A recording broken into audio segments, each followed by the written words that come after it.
mentor and a highly skilled expert in crash reconstruction and drug recognition.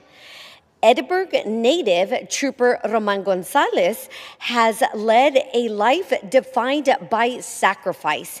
Before his 17-year career as a trooper, Roman served as a U.S. Marine in Iraq, where he earned the Combat Action Ribbon for his courage on the front lines.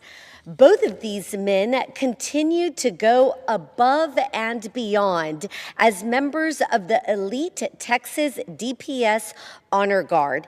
They ensure that our fallen heroes are laid to rest with dignity, precision, and respect. Troopers Zuniga and Gonzalez represent the very best of South Texas.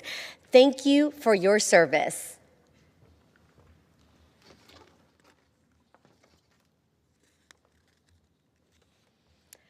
I rise to recognize Police Chief Jaime Ayala of the Edinburgh Police Department, who was recently awarded the Mike Gentry Executive Leadership Award by the Texas Police Chiefs Association. This award is reserved for those who embody exceptional leadership in law enforcement. Since stepping into his role, Chief Ayala has shifted the department's focus from simply responding to crime to actively preventing it.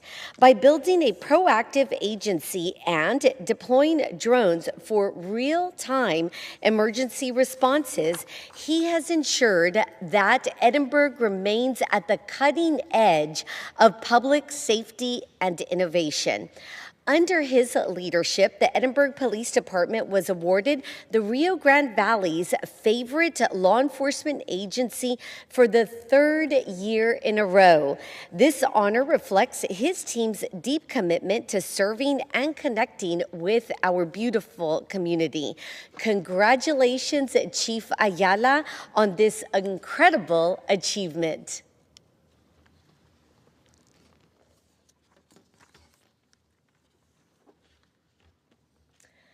I rise today to honor Alice native Sergeant Joshua Roque for his outstanding service and leadership at the Jim Wells County Sheriff's Office.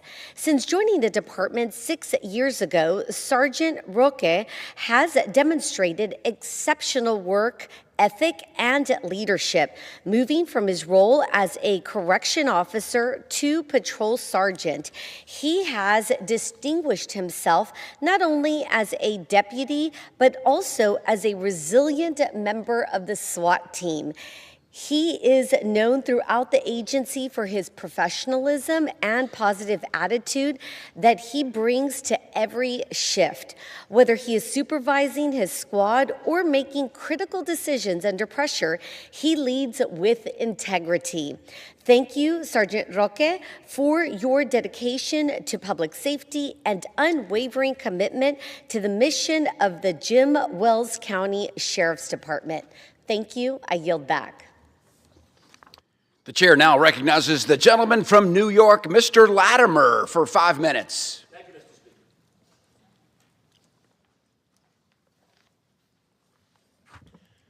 Mr. Speaker, I rise to recognize the exceptional life and times of Burton Burt Corwin, a longtime resident of Larchmont who passed away peacefully at the New York State Veterans Home in Montrose on April 29th at the age of 83.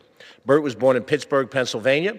From Bethel Park High School, he attended Lehigh University, where he graduated with honors and fulfilled his ROTC requirements, commissioned as a second lieutenant in the U.S. Army. He went on to receive master's degrees and a Ph.D. Burt served in the U.S. Army at the Pentagon and then served his country as a captain at Long Binh in Vietnam. He received a Bronze Star for his service. His business career with IBM spanned 33 years in varied roles. He later taught part-time in the MBA programs at Fordham and Iona. Most importantly, he served as commander of the David Potts Jr. VFW Post 1156 in Larchmont for 10 years. Under his leadership, the post focused on service to veterans and service to the community. He also served on the board of the Westchester County Board of Veteran Services and was a member of the American Legion. Throughout his life, Burt was praised for his great intellect, leadership, gentle nature, intention to get it right, and a sense of fairness. He was a peacemaker, and he abhorred pettiness. He cared about people and demonstrated it throughout his life. His family and friends will miss him terribly. Burt is survived by his wife Deirdre, his 2 sons, and his stepdaughter.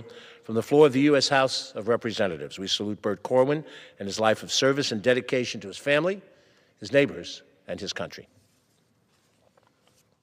Mr. Speaker, not quite 2 months ago, March 21st to be specific, I filled the tank of our family car at the local gas station 3 blocks from my home.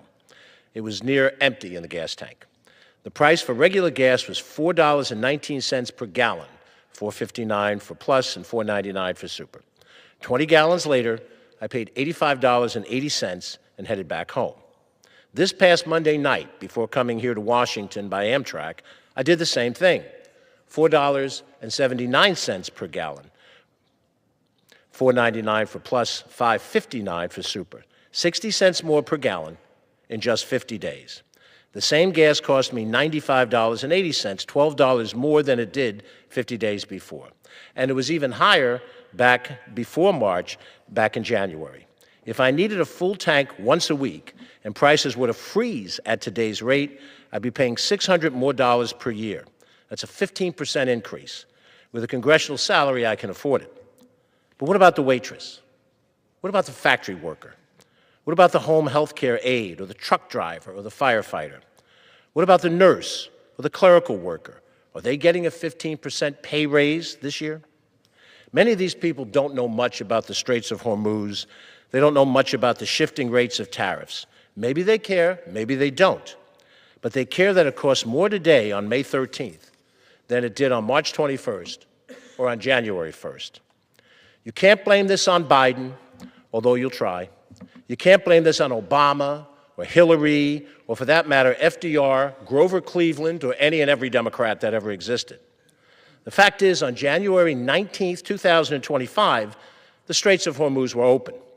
The fact is, on January 19th, 2025, there were no across-the-board tariffs on products, including those from our friends Canada and Mexico, Europe and Japan. They're all rethinking what friendship means now. Let's see what it cost me to gas up on June 23rd, or on September 5th, or perhaps on the morning of November 3rd. You can gerrymander all you want. Everyone sees the signs and neon lights all over their town. $4.19, $4.39, $4.79. You can't gerrymander that. Thank you, Mr. Speaker, and I yield back. The chair recognizes the gentlelady from North Carolina, Mrs. Fox, for 5 minutes. Thank you, Mr. Speaker. Mr. Speaker, I rise today in celebration of a milestone for women to congratulate my Alpha Delta Pi sisters on the occasion of the 175th anniversary of the founding of our sisterhood.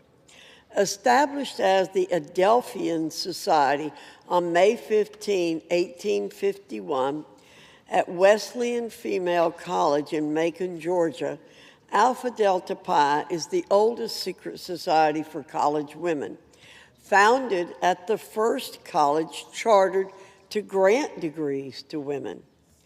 The sorority encourages its members to, quote, be the first, end quote, and counts among its members the first female attorney to practice law in Missouri, the first woman to pass the Georgia bar, the first female president pro tempore in any state senate, the first woman to lead the Marine Corps band, the first woman elected to executive office in Colorado, the first female inspector general for the 82nd Airborne Division, the first woman to join the United States Navy Blue Angels, the first female lieutenant governor of Arkansas, and countless other firsts in the fields of medicine, education, science and technology, athletics, business, journalism, and the arts. Founder Eugenia Tucker Fitzgerald encouraged sisters to, quote, never forget the unselfish devotion to service that our motto expresses, end quote. For more than 45 years, the sorority has partnered with Ronald McDonald House. Chapters, alumni associations, and individuals support their local Ronald McDonald House chapters through fundraising and volunteering, and collectively, Alpha Delta Pi has contributed more than $25 million and countless hours to the organization. Alpha Delta Pi recognizes that not all women participate in sororities as collegians. Therefore, the sorority encourages the proactive recruitment of alumni initiates who exemplify the high ideals upon which the sisterhood is based. It was a great honor for me to be invited an alumni initiative of Alpha Delta Pi 5 years ago and to count these trailblazing women among my sisters. Thank you, Mr. Speaker. I yield back. The chair now recognizes the gentleman from Illinois, Mr. Garcia, for 5 minutes.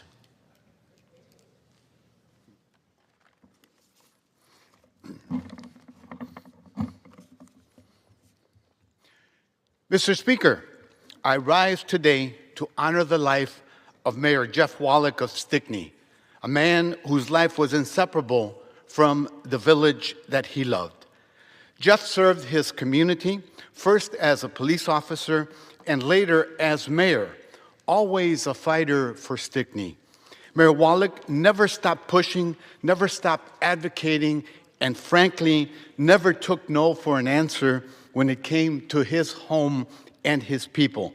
Even those who disagreed with him knew one thing to be true. His commitment to Stickney was real.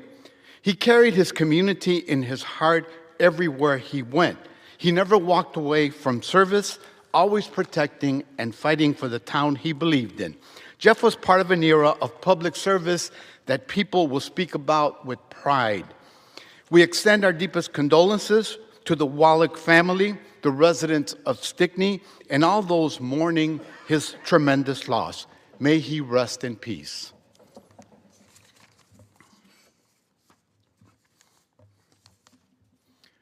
Mr. Speaker, I rise today to congratulate St. Procopius Church, my first parish when I arrived in Chicago on their 150th anniversary.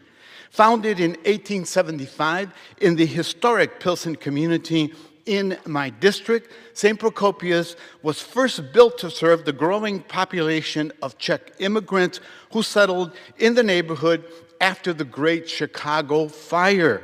Since then, the church has evolved alongside the community from its roots as a predominantly Czech parish to serving a very large and vibrant Mexican-American community that Pilsen is known for today.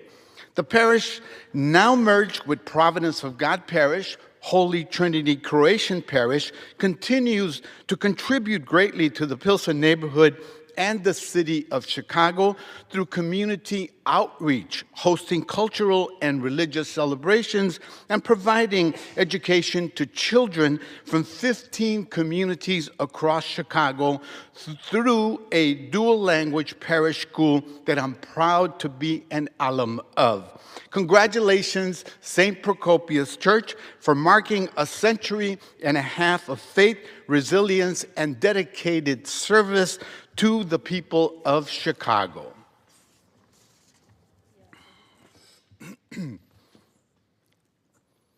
Mr. Speaker, I rise today to honor Juan Diaz and Victor Pichardo, Mexican folk musicians who were recently recognized by the National Endowment for the Arts with the 2026 National Heritage Fellowship Awards.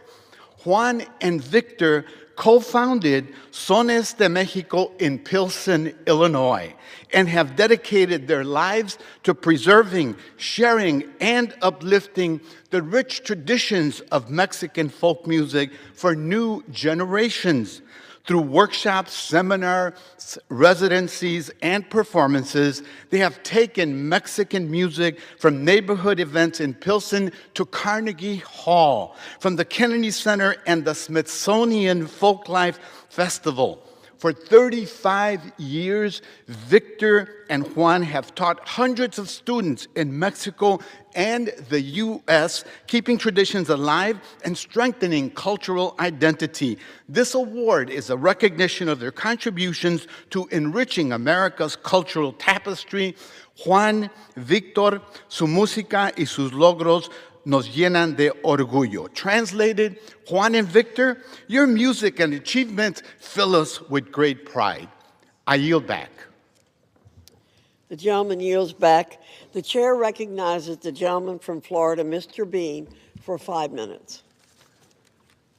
Thank you very much, Madam Speaker. Madam Speaker, in soccer, the final whistle marks the end of a match. But today, it marks the close of a legendary career. I rise to recognize an extraordinary coach, mentor, and leader from my district, Coach Mike Pickett of St. John's Country Day School in Clay County, Florida, who is retiring after an incredible 28-year career. Madam Speaker, his record is astounding. 28 years in coaching, 684 games, 23 district championships, 22 regional championships, 22 Final Four appearances. His team earned an astounding 15 state championships, ranking him second in all time in Florida and fifth in the nation. Along the way, his program achieved 9 top 10 national rankings, including 3 times as the #1 team in the country. But Coach Pickett's legacy goes far beyond the scoreboard. He helped shape the lives of countless young athletes, including more than 50 student athletes who went on to play collegiate soccer. Through his leadership, he instilled discipline, teamwork, and a lifelong love of the game. Madam Speaker, Coach Pickett didn't just build a community program, he built character and opportunity for his students. As he steps away from the sidelines, we thank him for his dedication, his impact, and the example he has set both on and off the field. Congratulations, Coach Pickett, on an outstanding, incredible career. The final whistle has sounded, but your legacy will play on. We wish you all the best in the next game of life. Clay County and all of North Florida is very proud of you, Coach Pickett. Go get 'em, Coach. Madam Speaker, they call it the Sunshine State for a reason. As a young kid growing up in Florida, I basked in the sun nearly every day, going without a shirt. I lifeguarded. I did everything in the sun. And years later, walking through the halls of the Florida legislature, Dr. Ralph Mazzullo, who is now a state senator, said, "Bean, there's a spot on you that you might want to get checked out." And I did. I saw my dermatologist, and it was bad skin that had to get removed immediately. Happy ending, Madam Speaker. That dangerous bad skin was successfully removed thanks to early detection, and thank you, Dr. Mazzullo. But it taught me a valuable lesson and put me as a man on a mission, letting everybody know they have to respect the sunshine. I rise today, Madam Speaker, in honor of Skin Cancer Awareness Month to remind us all that something as simple as stepping outside can have long-term consequences if we don't respect the sunshine. Skin cancer is the most common cancer in the United States, with over 5 million cases diagnosed each year. The good news, Madam Speaker, it's also one of the most preventable cancers. A little sunscreen, a hat, some shade during the hottest part of the day, small steps that make a big difference. And also visit your dermatologist regularly, because early detection saves lives. Not here to sound alarms, or maybe, but just to make sure that people have the tools to protect themselves. We want families to enjoy the outdoors, but be safe while in the sun. Madam Speaker, in Florida, we say the sunshine is part of the good life, so let's make sure we're protecting that life while enjoying it. Thank you, Madam Speaker. I yield back. Gentleman yields back. The chair recognizes the gentleman from New York, Mr. Kennedy, for 5 minutes.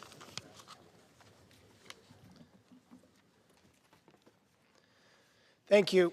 Mr. Speaker, I rise today with a heavy heart to honor the life and legacy of Kathleen Ann Cook, who passed away on March 17, 2026, at the age of 78. Kathy was a devoted wife and mother, a proud grandmother, and above all, a relentless fighter for justice. Born on January 20th, 1948 to Michael and Jean Honan, Kathy learned at a young age the importance of community, looking out for your neighbor, and never backing down from doing what is right. Kathy grew up in South Buffalo, where she met her husband, Wally. Together, they shared a marriage of 52 years, filled with laughter, partnership, and an unwavering devotion to family. Kathy and Wally lived a true love story. They met at a New Year's Eve celebration near McKinley Parkway and got married shortly after at St. Teresa's Church. They were inseparable. They devoted every waking moment to one another, and in the process, created a lifetime full of beautiful memories. After receiving a degree in social work from D'Youville University, Kathy began a career as an employment counselor at the Erie County Department of Social Services. For decades, she helped people find dignity, stability, and economic security. She saw people not as cases, but as neighbors, often celebrating their victories as if they were her own. She didn't stop there. Kathy frequently followed up to make sure that those she helped stayed on a path towards success. That's who she was. She never did the bare minimum. She poured her whole heart into helping others each and every day.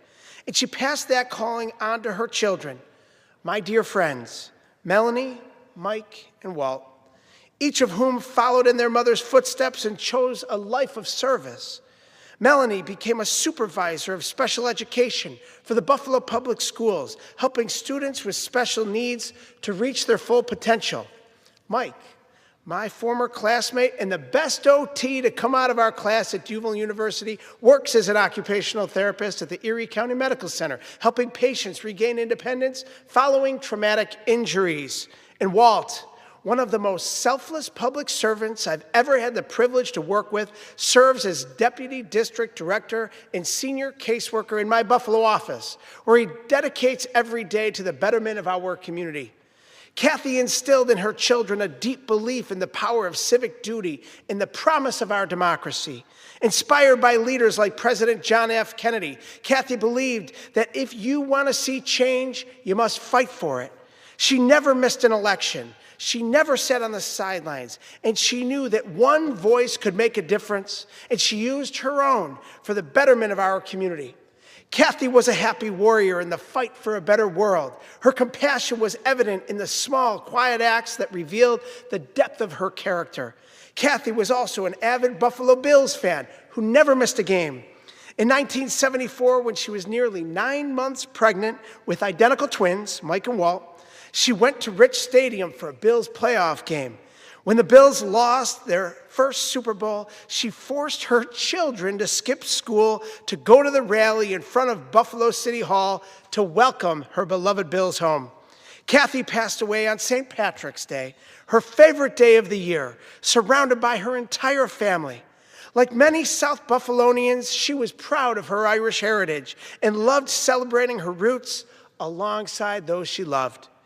To Kathy's children, Melanie, Mike, and Walt, and her grandchildren, Nora, Nicholas, Noah, and Liam, our nation mourns with you. And though she will be deeply missed, her legacy lives on in each of you, in every life that she touched. Western New York is stronger because Kathy Cook was a part of it. May we honor her by carrying forward her fight for a better, more just world. On behalf of a grateful nation, and on behalf of a grateful community, may Kathleen Ann Cook rest in peace. I yield back. The chair recognizes the gentleman from Arizona, Mr. Siscomani, for 5 minutes.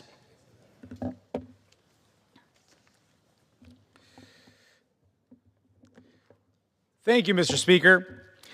I rise today to congratulate the Fort Thomas High School boys basketball team on winning the 2026 1A state championship.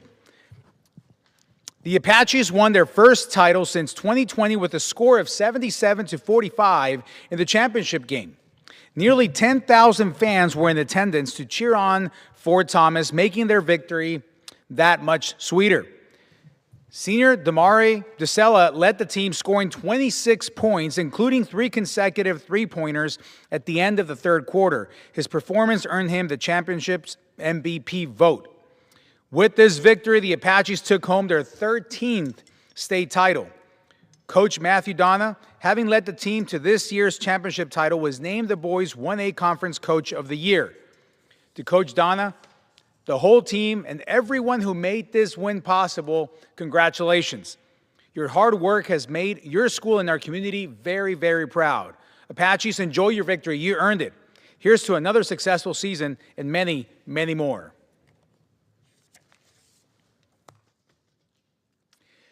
Mr. Speaker, I rise today to congratulate the Pima High School boys basketball team on winning the 2026 2A state championship title. The Rough Riders took home the state title in a 40-29 victory over North Valley Christian, thanks to an incredible defense.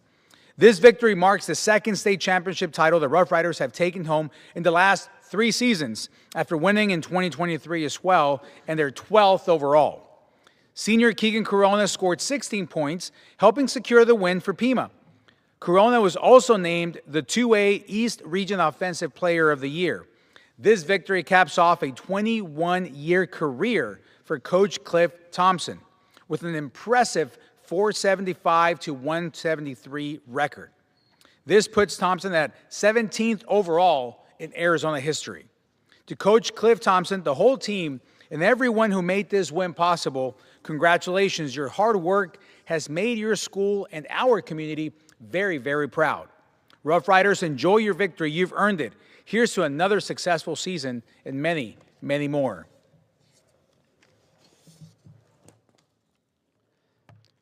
Thank you, Mr. Speaker.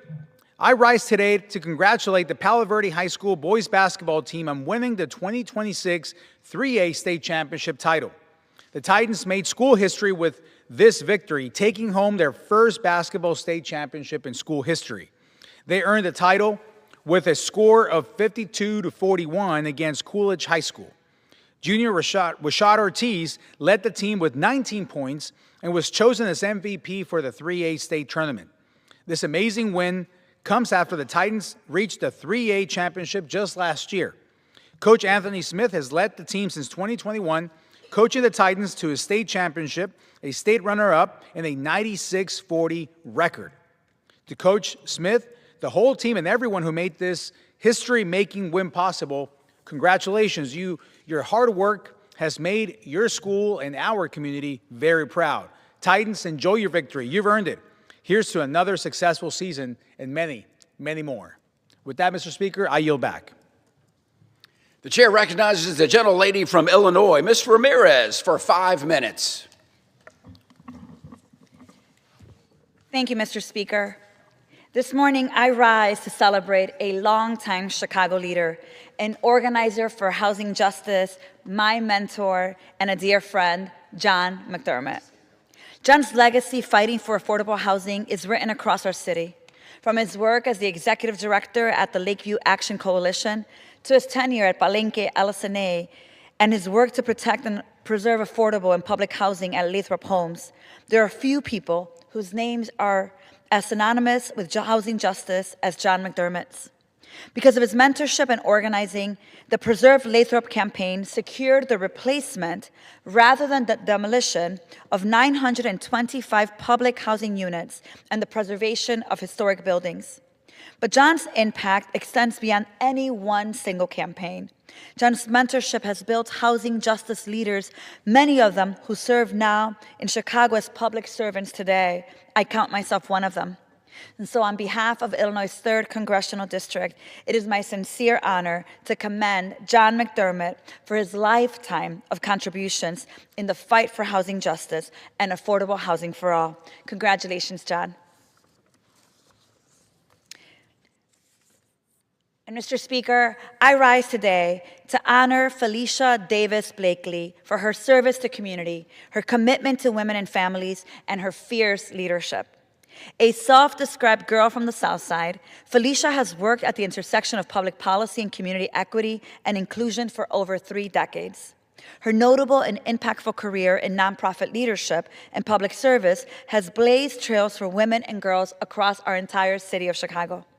Currently serving as the Chief Executive Officer of Primo Center, Chicago's largest provider of services for families experiencing homelessness, Felicia's leadership is empowering families and creating equitable and sustainable communities across the city of Chicago. As president and CEO of the Chicago Foundation for Women, she completed a historic $45 million campaign expanding critical resources for women and their families and launching the She Covery initiative at a moment of profound need in response to COVID. And so on behalf of Illinois' 3rd Congressional District, it is truly my privilege to commend Felicia Davis Blakely for her radical authenticity, her unparalleled passion, and inspirational vision for which she uses to shape initiatives that address the root causes of instability. Congratulations, Felicia. Your name and the impact that you have made throughout the city of Chicago and Illinois is now permanently entered in the congressional record. Congratulations. With that, Mr. Speaker, I yield back. The chair recognizes the gentleman from Utah for 5 minutes, Mr. Moore.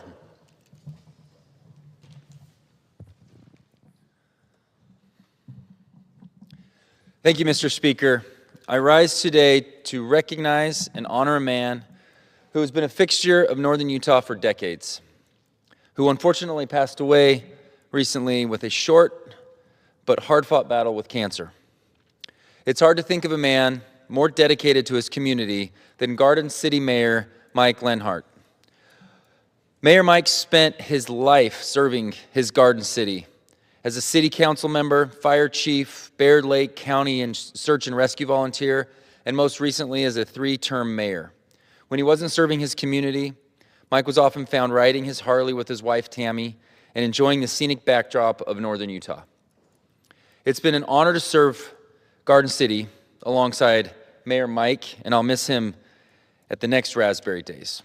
My heart is with Tammy, his 7 children, 24 grandchildren, and the entire Rich County community as we remember and share our fond memories of Mayor Mike. And I yield back the remainder of my time. I yield back. Speaker, a few weeks ago, on a court just blocks from here, Republicans and Democrats put aside the political divide. We laced up our shoes and went to battle. The 26th annual congressional basketball game that supports kids in our communities and stand as a reminder of what this place can be at its best. I'll be honest, the members, AKA the good team, the good guys, took a tough loss, 50-48. And yes, the lobbyists, AKA the bad guys, are already talking as if they had won a world championship. We'll let them have their moment, and it will be brief. But here's what matters. When we were down, this team didn't quit. Members rallied, a 10-0 run late in the 4th quarter. Defense, hustle, heart. Very opposite from what the opposing team stands for, which is mostly consists of overwhelming the refs with their aggressive fouling and other shenanigans down in the paint that leaves many members of Congress sore for weeks after, as I have experienced. For a moment, you could feel it, though. We were right there in that 4th quarter. But why did we do it? Not for bragging rights, not even for the win. We do it for the kids in our community, kids who need support, opportunity, and someone in their corner. That's the side of Capitol Hill people don't always see, where competition meets compassion, and for one night we come together not as Republicans or Democrats, but as teammates. And I'll just say this to Team Swamp, Team Lobbyists, enjoy the win. We'll see you next year. I yield back. The chair recognizes the gentleman from New Mexico, Mr. Vasquez, for 5 minutes. Thank you, Mr. Speaker. Today, I rise to voice my support for those who keep New Mexico safe. It's National Police Week, and this week the House is considering a bipartisan resolution to honor law enforcement officers who have made the ultimate sacrifice and lost their lives in the line of duty. I strongly support this bipartisan resolution, and one of the heroic officers honored in the resolution is Deputy Sheriff Antonio Aleman. Deputy Sheriff Aleman was tragically killed in an on-duty crash while serving his community on July 8, 2025. He was with the Doña Ana County Sheriff's Office since 2021, is remembered by his colleagues as a valued member of the department who will be deeply missed, and is survived by his wife and 2 children. His service and sacrifice deserves to be honored by this body, along with the courage of all those who wear the badge honorably. That's what National Police Week should be about, honoring our law enforcement officers who have made the sacrifice to keep their neighbors safe and our families safe, listening to the concerns of those currently serving, and taking concrete steps to give them the additional funding and support to ensure that they can come home safe to their families every night. That's why I've taken the asks that I've gotten from law enforcement in New Mexico and turned it into over $3 million in direct investments to public safety. I'm also leading bipartisan bills to protect our officers, strengthen officer safety and retention, and expand funding for bulletproof vests and protecting first responders from exposure to dangerous substances such as fentanyl. I'm proud that we're able to continue to work across the aisle on these issues. Our law enforcement officers put on the uniforms every day, knowing the risks. They miss holidays, they respond to the toughest of calls, they comfort families in crisis, and they run toward danger to keep us safe. They deserve police stations that are safe and functional, modern technology that helps them respond to crime quickly and safely, training that protects their physical and mental health, and leaders who listen when they tell us what they need. I promise to keep listening and delivering results for New Mexico's law enforcement community. Thank you, Mr. Speaker. I yield back. The chair recognizes the gentlelady from Texas, Ms. Johnson, for 5 minutes.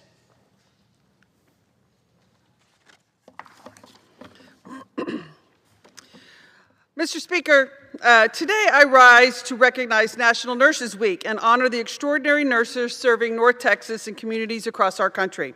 Every single day, nurses are there for us in life's most difficult and vulnerable moments. They are the first hand a newborn feels, the calm voice in an emergency room, and the compassionate presence beside patients and families facing uncertainty. Nurses do far more than provide medical comfort. They advocate for patients, comfort families, educate communities, and hold together a health system that is too often asks them to do more with less. Over the past several years, we've seen nurses carry unimaginable burdens, from staffing shortages to burnout, while continuing to show up for their patients and professionalism and compassion. They deserve more than our gratitude. They deserve safe working conditions, fair pay, mental health support, and investments in our own healthcare workforce. To every nurse serving in hospitals, clinics, schools, veterans facilities, nursing homes, and community health centers, thank you. Congress and your country honor your service, your sacrifice, and your unwavering commitment to caring for others. Mr. Speaker, I rise today in opposition to the Republicans keeping violent offenders off our streets act. Let's be clear about what this bill does. It does not make our communities safer. It does not meaningfully address violent crime. What it does is continue a failed approach to a criminal justice system that punishes Texans in poverty instead of protecting public safety. We have already seen the consequences of this approach in Texas and across the country. Cash bail systems have created a two-tiered justice system where wealth determines freedom. If you are rich, you can buy your way out of jail. If you are poor, you can sit behind bars for weeks or months before ever being convicted of a crime. In Texas, we have watched state leaders exploit fear around bail reform while ignoring deeper problems in our justice system. County jails are overcrowded, courts are backlogged, public defenders are overwhelmed, and too many people accused of low-level, nonviolent offenses are trapped in jail simply because they cannot afford bail. This bill attacks charitable, nonprofit organizations who provide bail assistance. Whether you are eligible for bail should depend on the nature of the offense, your flight risk, and your prior criminal history, not whether you have the funds to post it. If this Congress truly wants to address violent crime, then we should invest in evidence-based solutions, funding mental health services, reducing court backlogs, supporting victims, strengthening community violent intervention programs, and ensuring judges have the resources to make individualized decisions based on actual risk, not a person's bank account. This bill ignores those solutions in favor of political talking points and fear-mongering. Americans deserve a justice system that is fair, constitutional, and focused on real public safety, not one that criminalizes poverty and expands mass incarceration. I strongly urge my colleagues to vote no on this bill. Mr. Speaker, for too long, this Republican Congress has failed the American people on immigration. We have allowed a broken system to remain broken, one that is too slow, too chaotic, and too unfair for everyone involved. The American people deserve an immigration system that is fair, fast, and final. Fair for families seeking safety and opportunity, fast enough to reduce years of backlog that leave people in limbo, and final so that decisions are made efficiently, transparently, and with integrity under the rule of law.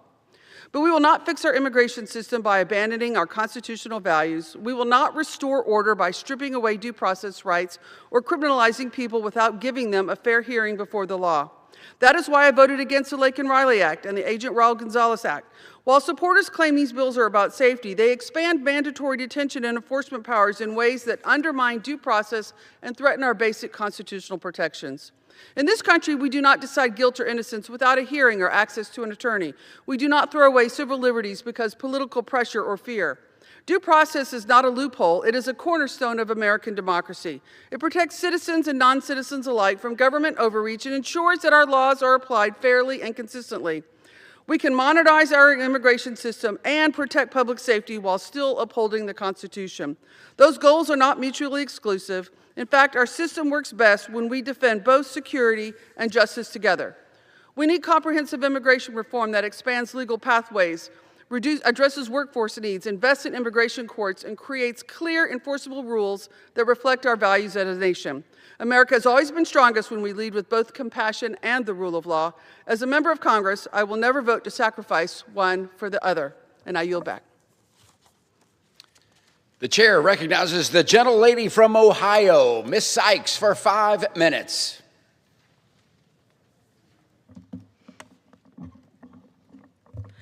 Thank you, Mr. Speaker. Today, I rise to recognize the courage, dedication, and sacrifice of the law enforcement officers serving in Ohio's 13th Congressional District and to honor those who have lost their lives in the line of duty. Being a police officer is never easy. It is one of the most difficult, dangerous jobs in our society, and in recent years, it's only gotten harder. As I've met with law enforcement agencies across Northeast Ohio, I continue to hear the same concerns. Officers are overworked, stretched thin, and in need of better support and training to meet the demands of the job and the needs of our community, and those that they are sworn to protect and serve. That's why since coming to Congress, I've made it a priority to fight for legislation that gives officers the tools that they need to do their jobs while also demanding accountability on behalf of the communities they serve. After the horrific shooting of Jayland Walker in Akron, I spoke with members of our community and law enforcement and then introduced the Law Enforcement Scenario-Based Training for Safety and De-Escalation Act. This bipartisan legislation ensures law enforcement officers have the proper de-escalation training needed to handle complex situations that they often face in the field. Because no matter what, we all want everyone to make it home safely at the end of the night. This year, after the killings of Alex Preddy and Renee Nicole Good, I introduced the Cool It Act, which would require similar de-escalation training for ICE officers. We cannot ignore these tragedies. We must respond with solutions that promote safety, accountability, and most importantly, trust. That's exactly what this legislation is designed to do. These bills support law enforcement by helping departments build trust with the communities they serve, and this makes our community safer for both the officers and the public. Again, these are people who they are sworn to protect and serve. Certainly, these are not bills that will solve every single problem, but it is a piece of the puzzle in ensuring safety and accountability. In fact, the Law Enforcement Scenario-Based Training for Safety and De-Escalation Act is supported by the National Fraternal Order of Police and the Akron NAACP because we all share the goal of making sure everyone goes home safely at the end of the day. Further, I introduced the Supporting Women with Career Opportunities in Policing Services Act. This is legislation to establish a federal task force focused on improving recruitment, retention, and advancement of opportunities for women in law enforcement. This bill takes an important step towards building a stronger, more inclusive public safety workforce by helping departments recruit talented women, support them throughout their careers, and create pathways into leadership. When law enforcement agencies better reflect the communities they serve, our communities are stronger and safer. When I came to Congress, I promised to put the people of Ohio's 13th Congressional District first. That means supporting our officers, rebuilding trust in public safety, and working across the aisle to get things done. That is exactly what I've worked to do and exactly what I will continue to do. Thank you, Mr. Speaker. I yield back. Pursuant to Clause 12A of Rule 1, the chair declares the House in recess until noon today.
counties.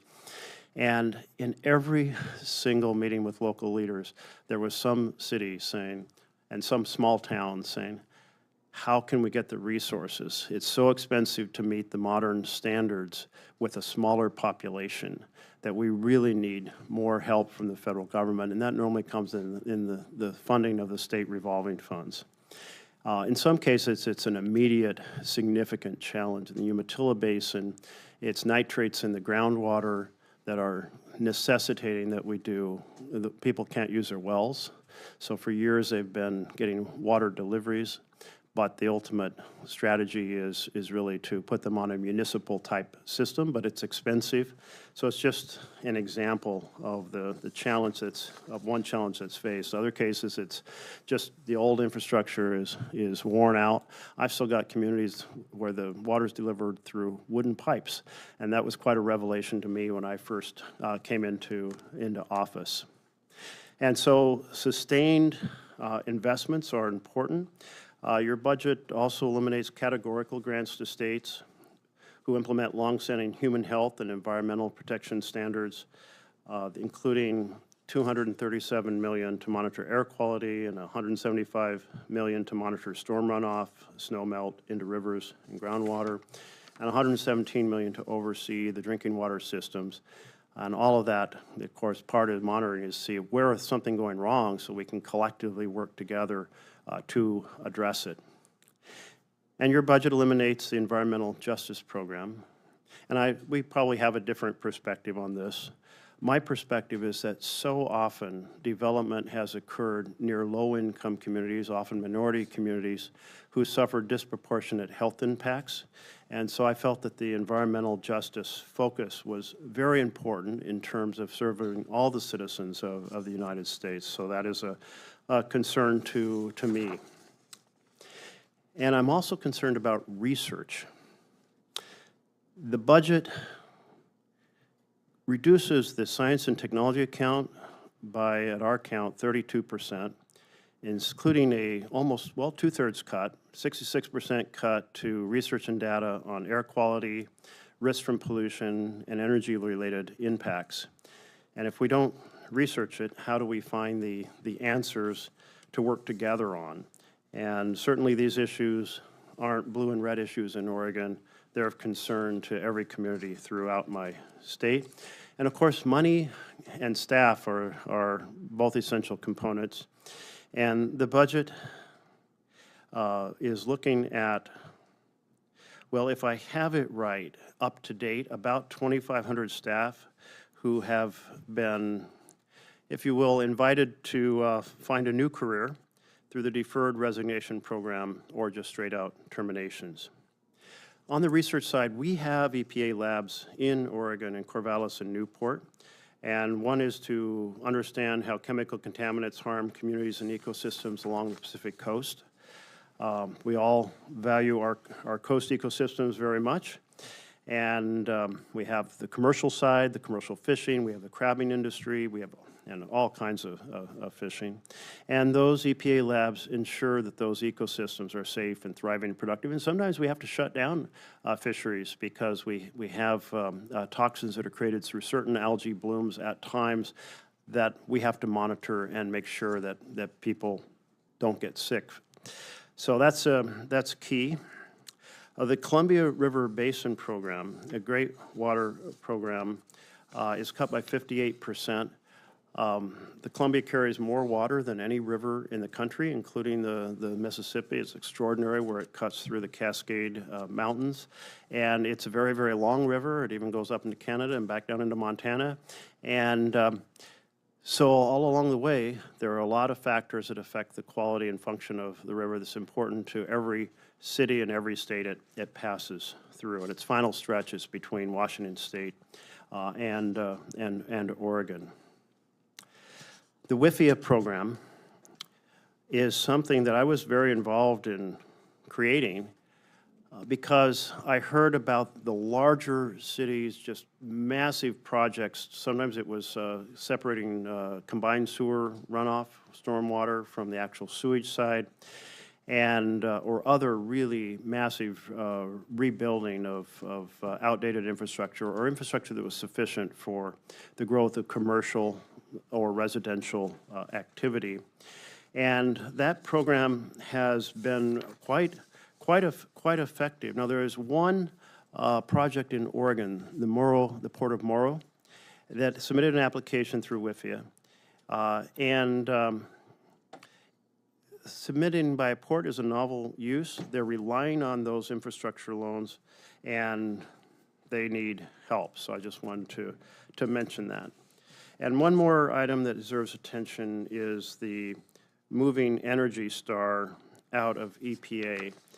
And I do recognize that I think the plan is to move it to the Energy Department, but EPA has done an excellent job administrating that program, and so I'd love to see it stay right where it is.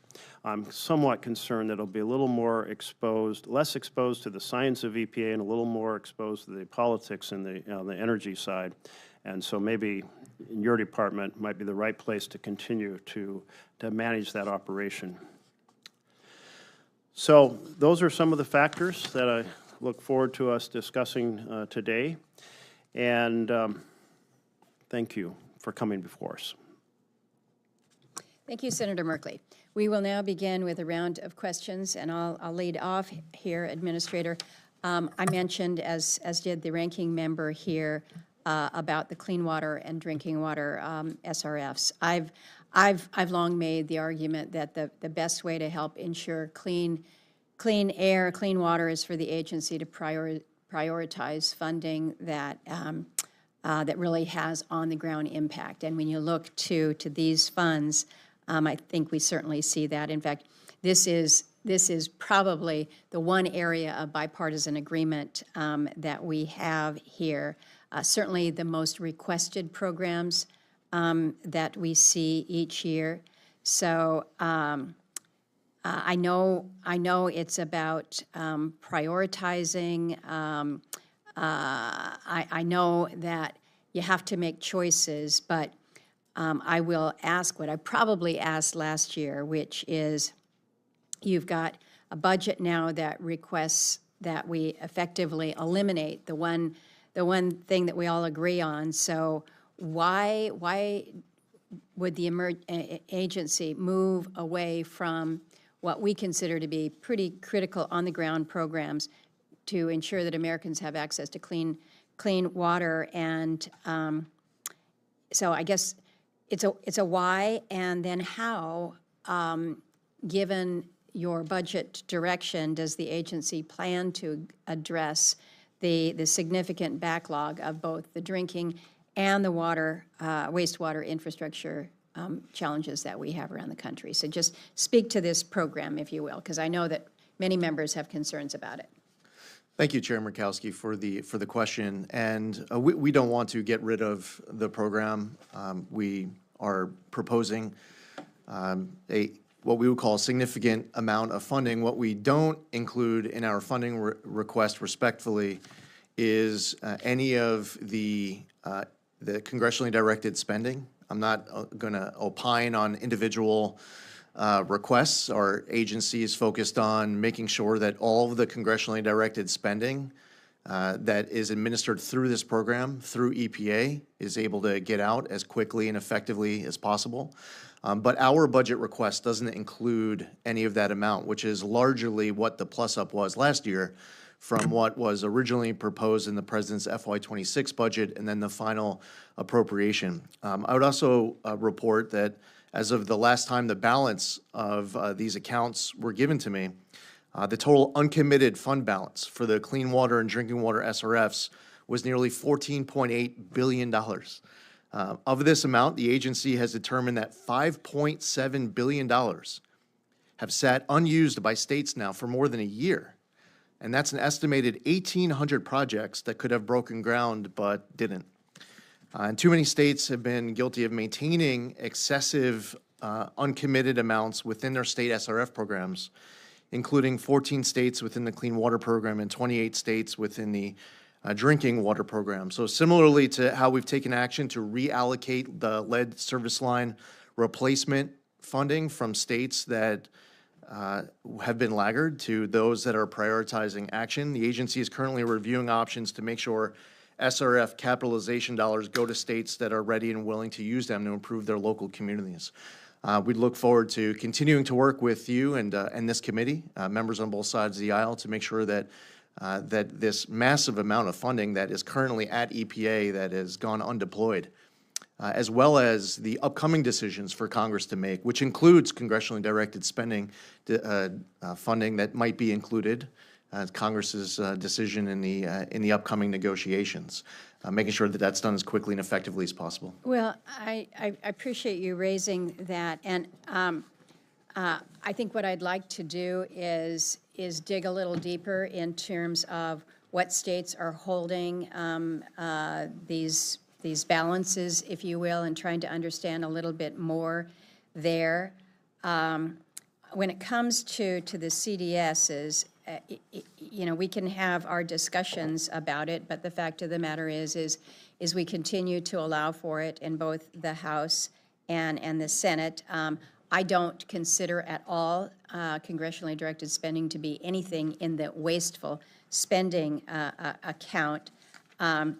Earmarks do not, and you know this because you come from the House side, but they don't contribute to the top line number.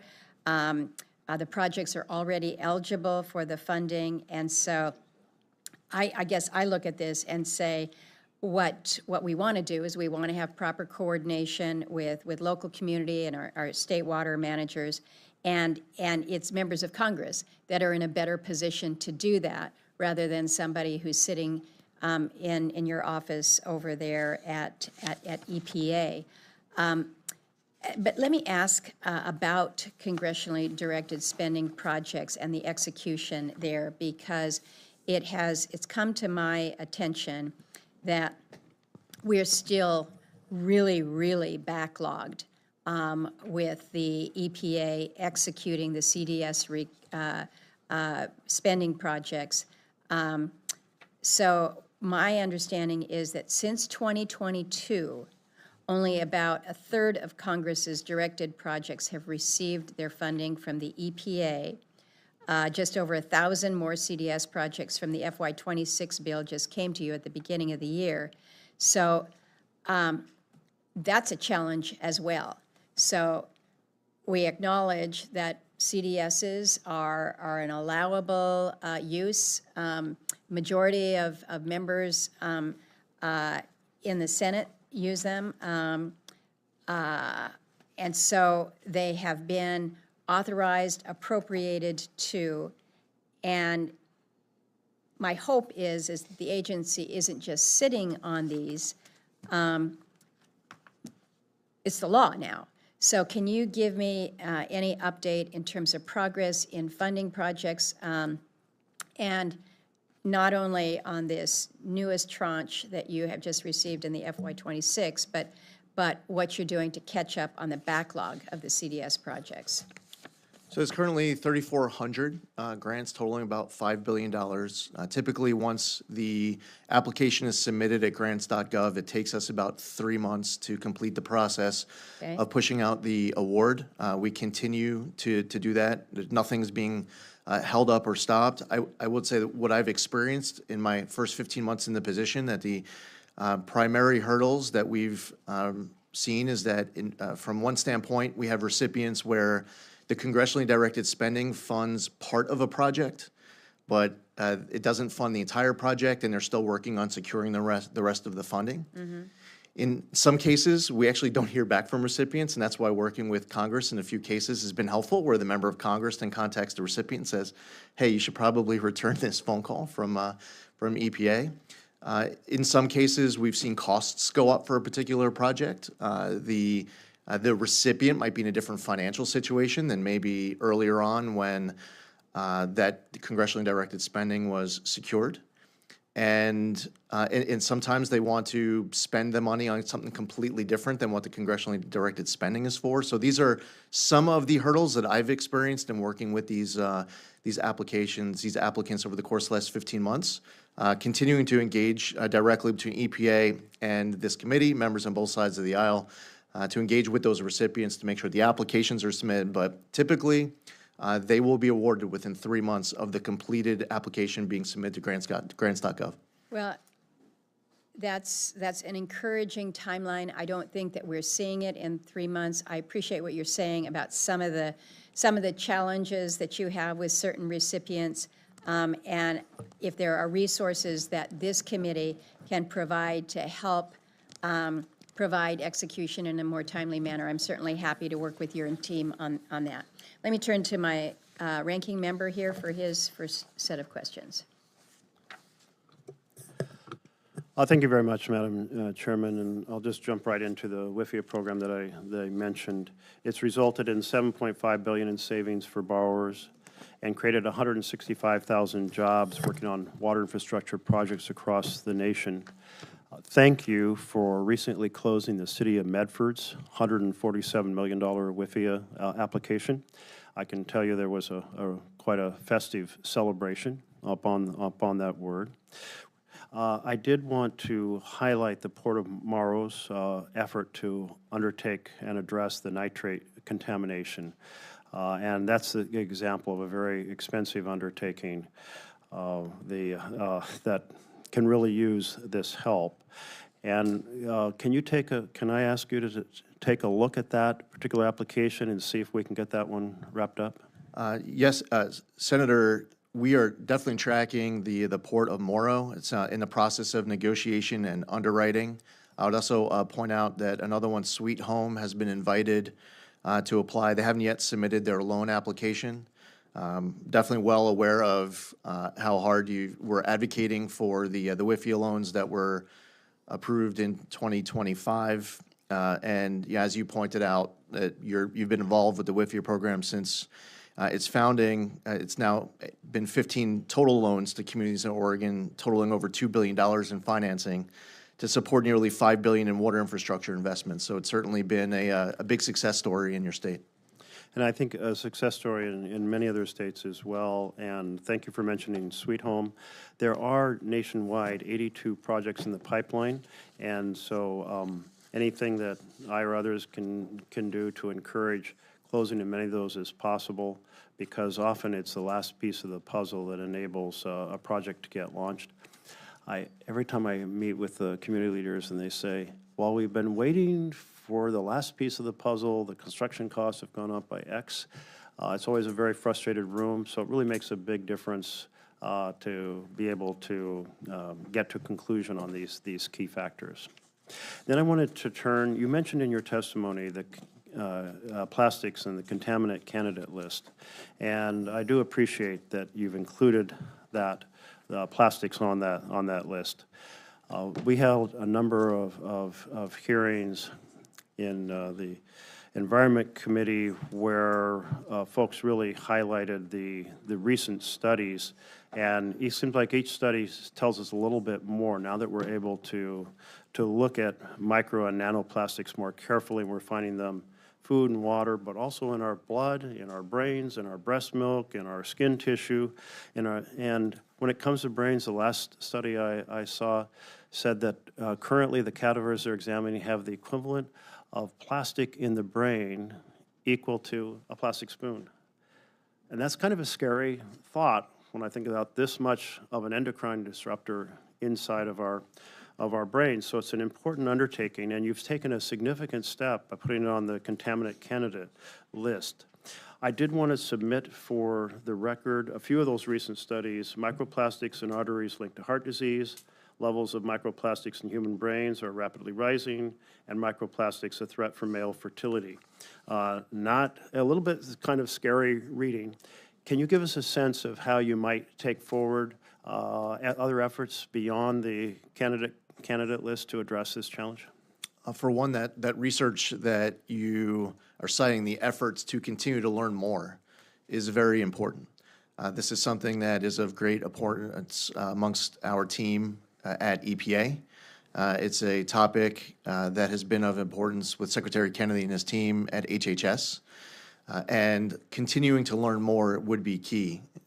This was a first step, a first ever step in adding it, but we need to build on what we learn now and learn more as rapidly as possible. Great. I look forward to when research is essential here, and I think it sets the foundation for thinking about things like how we address it under Safe Drinking Water Act and other key steps that I'll be happy to follow up on.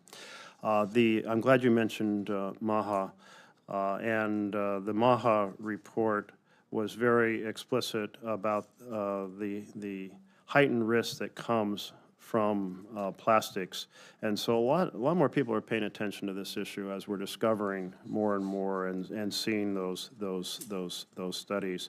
And one of the things that has been raised in the MAHA movement, if we really want to try to diminish the impact of plastics, we're also going to have to quit expanding the production of plastics. Are you willing to take a look at the question on whether we should keep permitting new plastics operations, both in terms of their impact on the local community, but also their impact on the massive flow of plastics inundating our air, our water, our soil? Well, Senator, I know that this is a very important topic for you. Right now, our economy and way of life is just so intertwined with the use of plastics that it would be a pretty radical idea for me to sit here today and say that we're looking to just get rid of plastics. The research on the microplastics issue that you cited is something that we're aware of and we want to do more of. But as I sit here today, I wouldn't say that I'd be proposing by any means to propose to just separate plastic from our lives altogether. So much of our economy and way of life right now is intertwined with it. But we do need to learn more. I do acknowledge your point, but that's not the argument anyone's making. The argument is simply whether we should keep expanding additional production of plastics and whether we should be looking at individual products where we might have the possibility of reducing the exposure, either what gets into our air, our soil, our water, or what gets into our bodies, not if you will, an elimination of plastic. It serves many, many functions, but maybe there are functions where it can be replaced with other possibilities or reduce the impact on our health. Yeah, I understand, Senator, and also the effort to remove plastics, the disposal of plastics, everything from, I went to visit an advanced recycling operation which is ramping up in Europe, it's ramping up in Asia.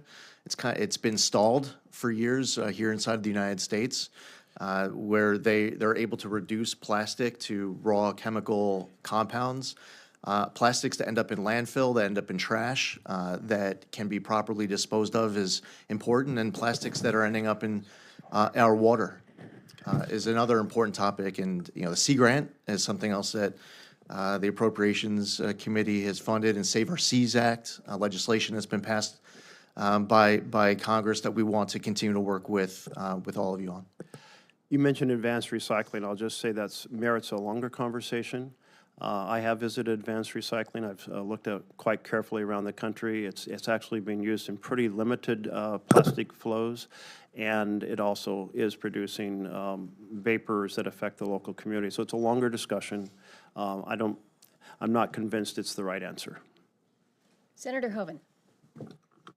Thank you, Madam Chair. Mr. Administrator, good to have you here today. Appreciate it.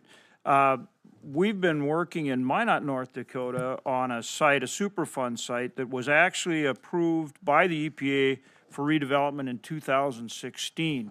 So we've been working on it now for almost a decade, and that would be to utilize it for a disc golf course, mountain biking trails, cross-country running trails, and actually there's a community indoor hockey arena right next door that I think also would like to expand. So it'd be a great use for this site, and it's located near a very nice hockey arena, indoor hockey arena, and one of the main golf courses. So it's just situated very well, and we'd like to bring this to fruition. There's 2 steps left, and we need your help with. One is there's been a modified consent decree filed by DOJ on behalf of EPA that includes a modification that specifically allows us to utilize the property for that purpose. That was filed by DOJ on April 30th of this year with District Court in North Dakota. And the comment period, but it's out for comment right now, which you put it out for comment, and the comment period ends June 1. So first, we need you to expeditiously respond to comments if there are any, and then make a motion to the court to approve the modified consent decree. And then the second thing is the city's work plan. They put forward, and you have it at EPA. You've got their work plan to utilize this property. And I just want to ask for you to act on it expeditiously. Like I say, we've been working on it for almost a decade, and it's a really great project. Senator, thank you for continuing to advocate for this and being a champion to make this happen. As you pointed out, we're in the middle of that public comment period as we sit here having this discussion. We are certainly committed to work with the city to allow for the safe and protective public usage of this land, and we look forward to continuing to work with you as we know how important it is for you on behalf of your constituents to get this over the finish line. Yeah, this is a good one. I mean, this is a good one that I think everybody's going to be excited about. And then similarly in Fargo, on the Red River between Fargo, North Dakota and Moorhead, Minnesota, it's really all one metro area. There's a huge site there. It was Mid-America Steel, and it's an actual foundry that goes all the way back to 1871. So big, old, huge area that had a steel foundry there. And when we put the permanent flood protection in there, we have a huge $3.2 billion permanent flood protection that will protect the whole region, both sides of the river. It's a marvelous project. We actually used WIFIA as part of it, which was very helpful. But that's coming to completion, and so that property was purchased and the Mid-America Steel relocated. Same thing, we want to utilize here the EPA's brownfield program so that the city can really develop this property. It's right along it's just a beautiful area, right? And we've already, right next door, we did that. We used that brownfields program for the Lashkowitz high-rise site. It was amazing. We had this huge high-rise. We did the deal where you implode it and it drops the building. You know, I mean, it's a huge crowd watching. It was pretty cool. We've already been developing affordable housing and senior housing in the area, and this whole area all lays out along the park. So again, will you work with me and with the city of Fargo and our other partners? We've got a variety of partners, but it's a big area on both sides of the river here, and would be awesome for parks and all kind of things. But again, great project. Ask for your help to expeditiously move on it. And Senator, this is another project that you and your team have made sure that EPA is not just aware of, but very engaged with. Look forward to continuing to work with you, the city of Fargo, local partners. There's been a long history of EPA with brownfields projects in North Dakota, including inside of Fargo specifically. Yep. So to hopefully be able to continue that history and get a positive result here on this ask is something that, yes, I look forward to continuing to work with you on to get over the finish line. Thank you. And then the last thing I'd ask is about the MATS plan. As you know, we had passed CRAs on the MATS plan, and you've taken steps to repeal the Biden era mercury and air toxic standard MATS regulations. Can you just update me where you are in terms of completing that? So vitally important, as you know, we're a huge energy producing state. Sure. The 2024 MATS standard, that was repealed recently. That was completed. The proposal with regards to repeal of what's been referred to as Clean Power Clean Power 2.0, right. 2.0. The update there is that we've sent a draft final rule to OMB, which is now going through the interagency process and hopefully will be complete. And the last point I would just reference is that even though we repealed the 2024 mercury and air toxic standards, the strict 2012 mercury and air toxic standards are still on the books, and I've received nothing but very positive feedback on how effective it's been across the country. Yeah, common sense regulation. Thank you. Appreciate it, Mr. Minister. Thanks, Senator. Thank you, Administrator Zeldin, for being here. I want to talk about the Great Lakes Restoration Initiative. For every dollar spent on the Great Lakes Restoration Initiative, nearly $4 in additional economic activity is produced. And these outcomes have been possible because of the strong collaboration between EPA and its regional partners. Wisconsin's coastal communities and tribes depend on the Restoration Initiative to protect the water quality of both Lake Superior and Lake Michigan. And the initiative has been essential with regard to safeguarding access to clean water for over 40 million people, managing invasive species, and cleaning up pollution. I was disappointed that rather than increasing our investment in GLRI, the EPA budget would cut funding for the program. So at a time when restoration remains a significant need, why is the agency proposing to reduce funding for the GLRI right now? What's your thinking? Well, Senator, I'm just looking at the numbers here. The FY26 appropriations bill, the number was $369 million. The president's FY27 budget is $367.7 million. So, and that's pretty level other than $1.3 million. I would say this is a very important program. And it's one that we absolutely are fully committed to, energetic about. It's been a great success. There's a lot more work to do. And we believe that funding this initiative is incredibly important. And we'd love to be able to work with you and this committee to make sure that it continues to receive robust funding. All right. I want to add my thoughts to the very significant 90% cut that the EPA budget proposes for the clean water and drinking water revolving funds. These funds have truly been a lifeline for so many communities in Wisconsin, tackling contaminants in their drinking water, including lead. States and local governments around the country use these funds to rapidly scale replacement of lead laterals, of which Wisconsin still has hundreds of thousands that pose risk to health. I wanted to just give you the example in Milwaukee. There are about 70,000 lead laterals. It's probably a little less now. And there had been replacement at the pace of about 1,000 laterals per year. That has increased with investments from the bipartisan infrastructure law to about 3,000 a year. But we're still looking at 25 years before all of these will be replaced. And so I'm wondering, with this significant cut, if you've analyzed how it would impact the municipality's ability to replace lead service lines and the pace at which that's going to happen across America. Well, Senator, as I'm sure you're intimately familiar with, we have multiple pots of money here, including a dedicated level for the replacement of lead service lines, which we announced in November.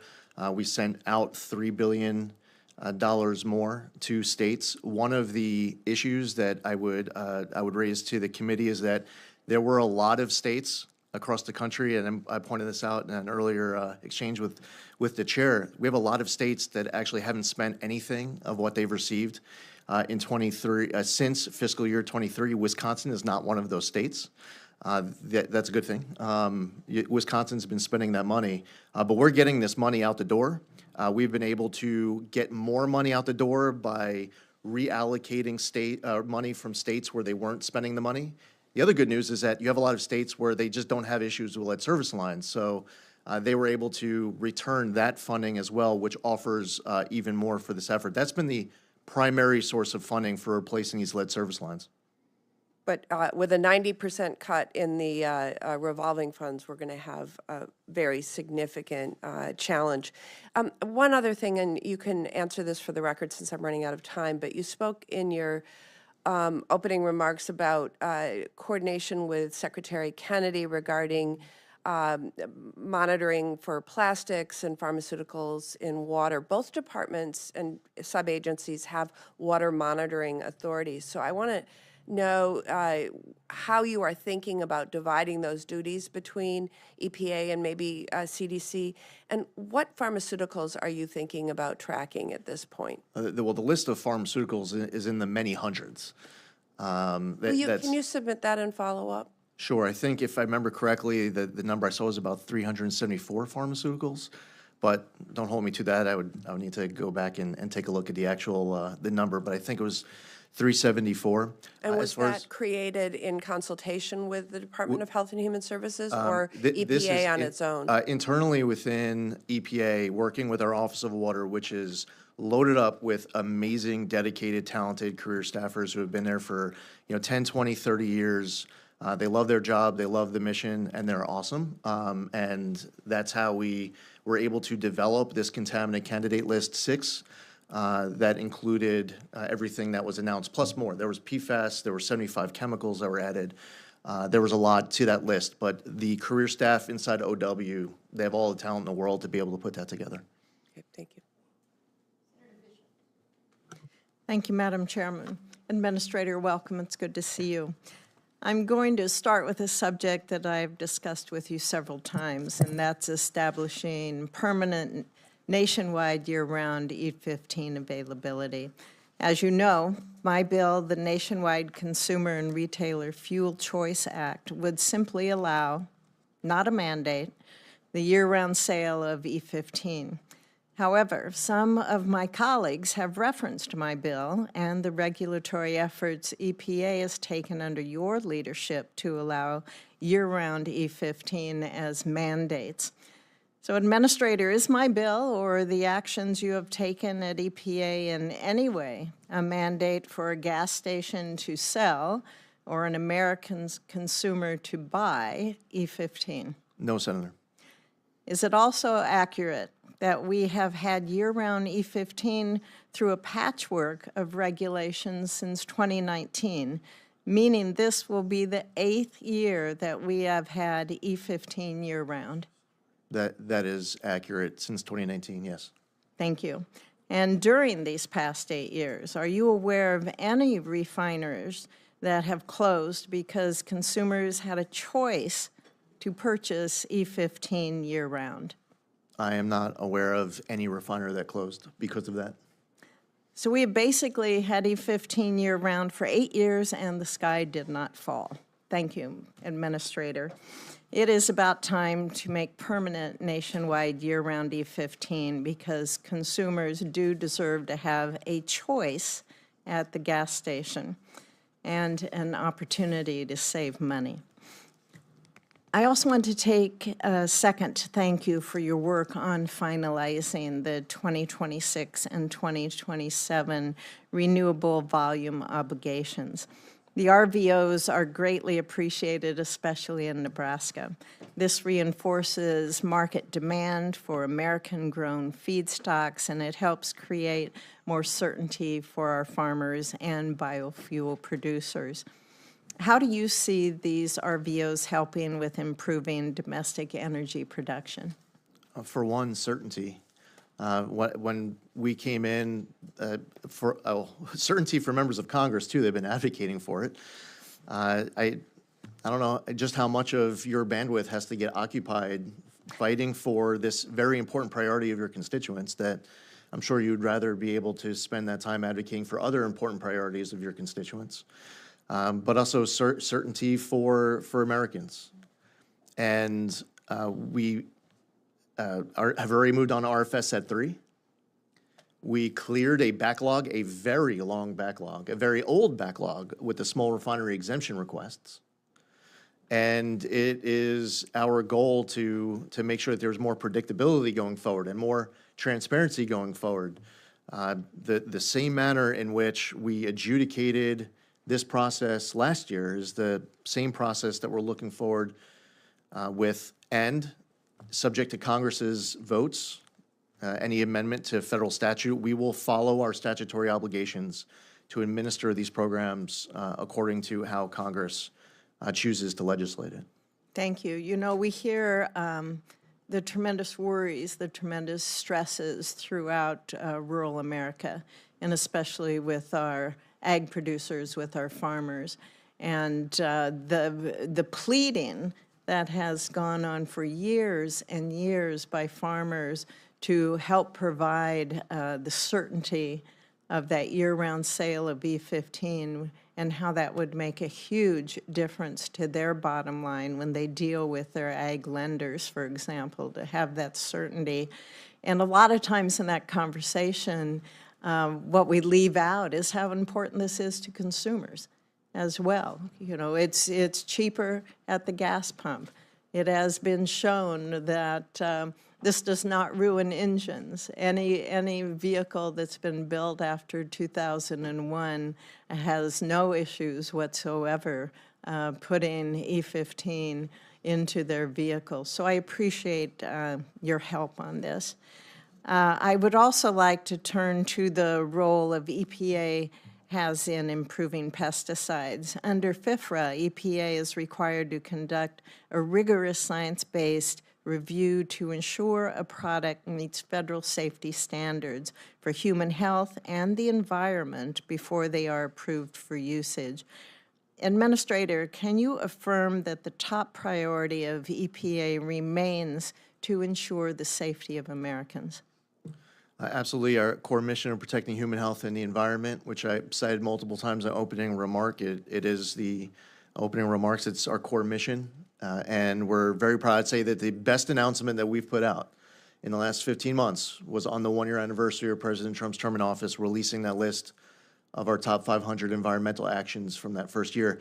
My first conversation with Senator Capito, Chair Capito, after I was nominated, was while we have a lot of priorities across this agency and across the administration, that the environmental wins are something that always need to stay closest to our heart. You referenced the FIFRA responsibilities. When we came in, we had a backlog of over 14,600. That backlog is now under 8,000. We continue to work that backlog down. When we went through our reorganization, we added scientists, we added full-time employees to that office, and Congress appropriated $17 million towards IT in March of 25 that we've used and deployed to make sure that we no longer have a situation where for days or weeks at a time, the computers just shut down and progress stops. And for the record, Madam Chair, I would like to submit a question to the administrator about how your budget's going to ensure that it's sound science that determines the safety of products before they're approved for commercial use. So thank you, Administrator. Thank you, Madam Chair. Thank you, Senator Fisher. We will turn to the ranking member of the full committee, Senator Murray. Thank you very much, Madam Chair. Welcome, Administrator. Washington State has been a real leader in responding to contamination from PFAS. These are forever chemicals, and they've been linked to cancer, liver, thyroid problems, fertility issues. They're very widespread. They're very hard to replace, but that has not stopped my state from really working hard to tackle this problem head on. Washington State actually led the way in banning PFAS in food packaging and in firefighting foam. And in 2024, EPA actually followed Washington State's lead and set federal drinking water standards for 6 of PFAS chemicals for the first time ever. Last year, you proposed rescinding standards for 4 of these chemicals, citing cost and flexibility. Administrator Zeldin, what analysis has EPA conducted on the health cost of rescinding these PFAS drinking water standards, and specifically, what impacts can we expect to see in developmental delays, decreased birth weights, or early puberty for children?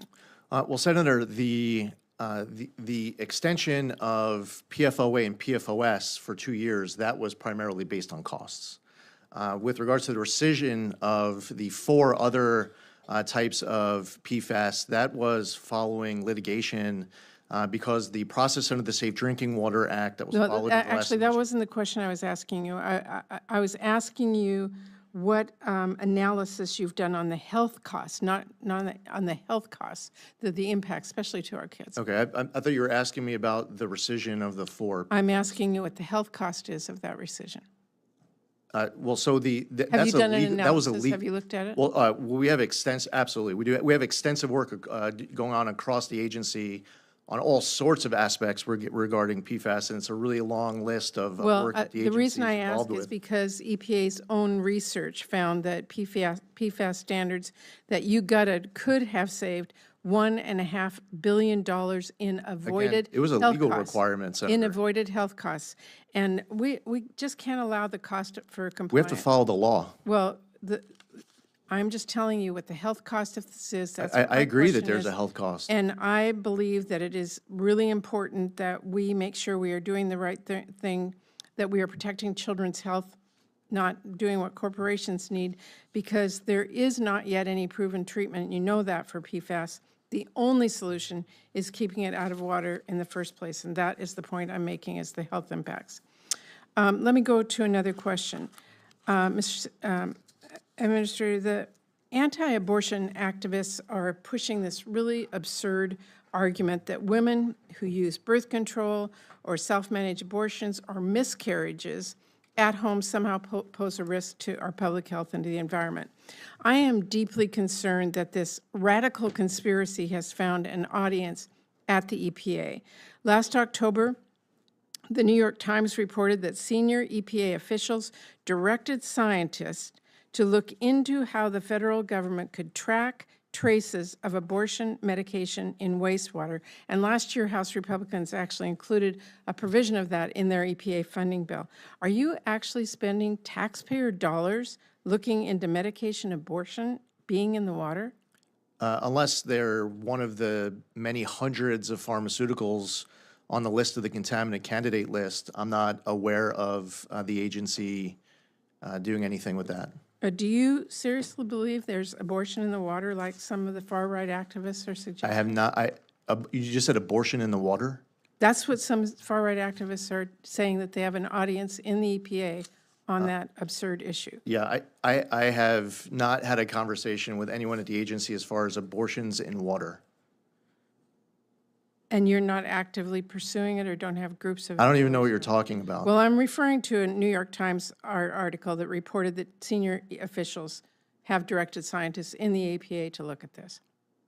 Okay, well, again, unless you're referring to a pharmaceutical that is on the list of the hundreds of pharmaceuticals that are part of the contaminant candidate list 6, but aside from that, I'm not aware of anything else at the agency other than that. I'm citing a New York Times article, and we're happy to get it to you, but I just got to say, this is really crazy. This isn't environmental protection. I hope that there is nothing going on in your agency. This is not science, it's not healthcare, and it's not the job of the EPA. Just wanted to make that clear. I also want to associate the comments of the chair of this committee and Senator Baldwin on the state revolving funds. Cutting them by 90% to me is just absurd.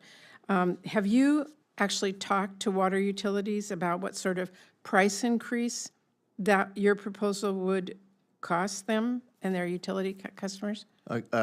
Senator, well, we're in touch with thousands of water utilities all the time, all across the entire country about this. But as I pointed out earlier, what we don't propose, I'm not opining on the merits of congressionally directed spending, and I'm not opining on congressional set-asides, but the account has been getting depleted on grants, not loans, so it hasn't been revolving.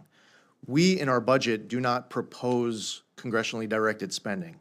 That's something that Congress is going to decide. Which I know you took well part in But when you were a member of Congress. that was the primary difference between what the president had proposed in FY26 and the final appropriation. The delta is primarily made up of congressionally directed spending. The president's not going to propose it. I'm not going to sit here and advocate for it, but what I will advocate for is that when Congress does decide to do congressionally directed spending, then my job is to help make sure that that money gets out as effectively as possible. That is different than the 90% cut that you are proposing in your budget. Well, that's why your 90% number is misleading, because you're not factoring in what is going to be added to the amount that is proposed in congressionally directed spending. So you're just saying, Congress, if you want this, you got to, each individual senator has to. The president's not That is asking not for your what- earmarks, Okay, Senator. no, but I'm just saying. I don't know how much you want to raid the SRF. Mr. That's Administrator, let me something for you just to fight finish. for.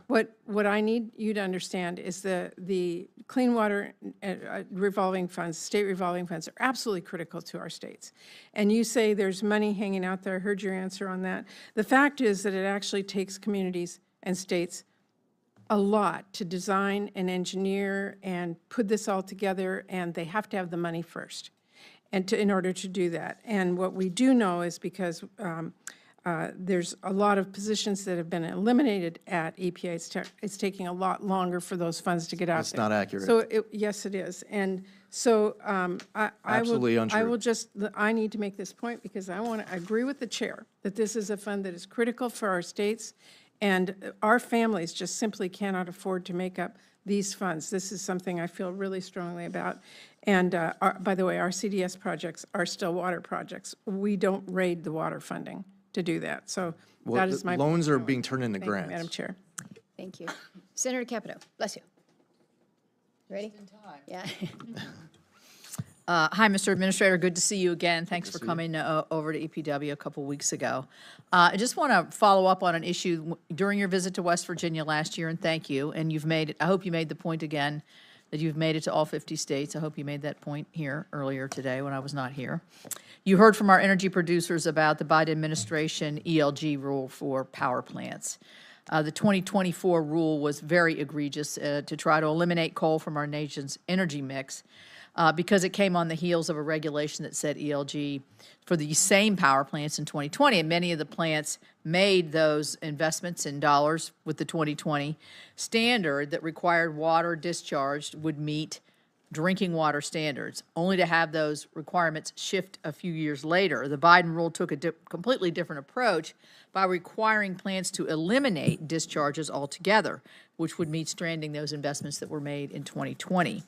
At the end of 2025, you finalized a rule that extended compliance periods for the 20 and 2024 ELG rules and provided a pathway for the coal plants to come into compliance. These actions were extremely helpful in preserving baseload power, which we desperately needed this winter, we saw, and also protecting ratepayers. So looking forward, it will be important to provide assurance that the 2024 zero liquid discharge standard will not go into effect, especially in areas where it's more humid, which may make it even more than impossible to meet that standard. Can you give us an update on the EPA's next steps addressing the ELG rule for our coal plants?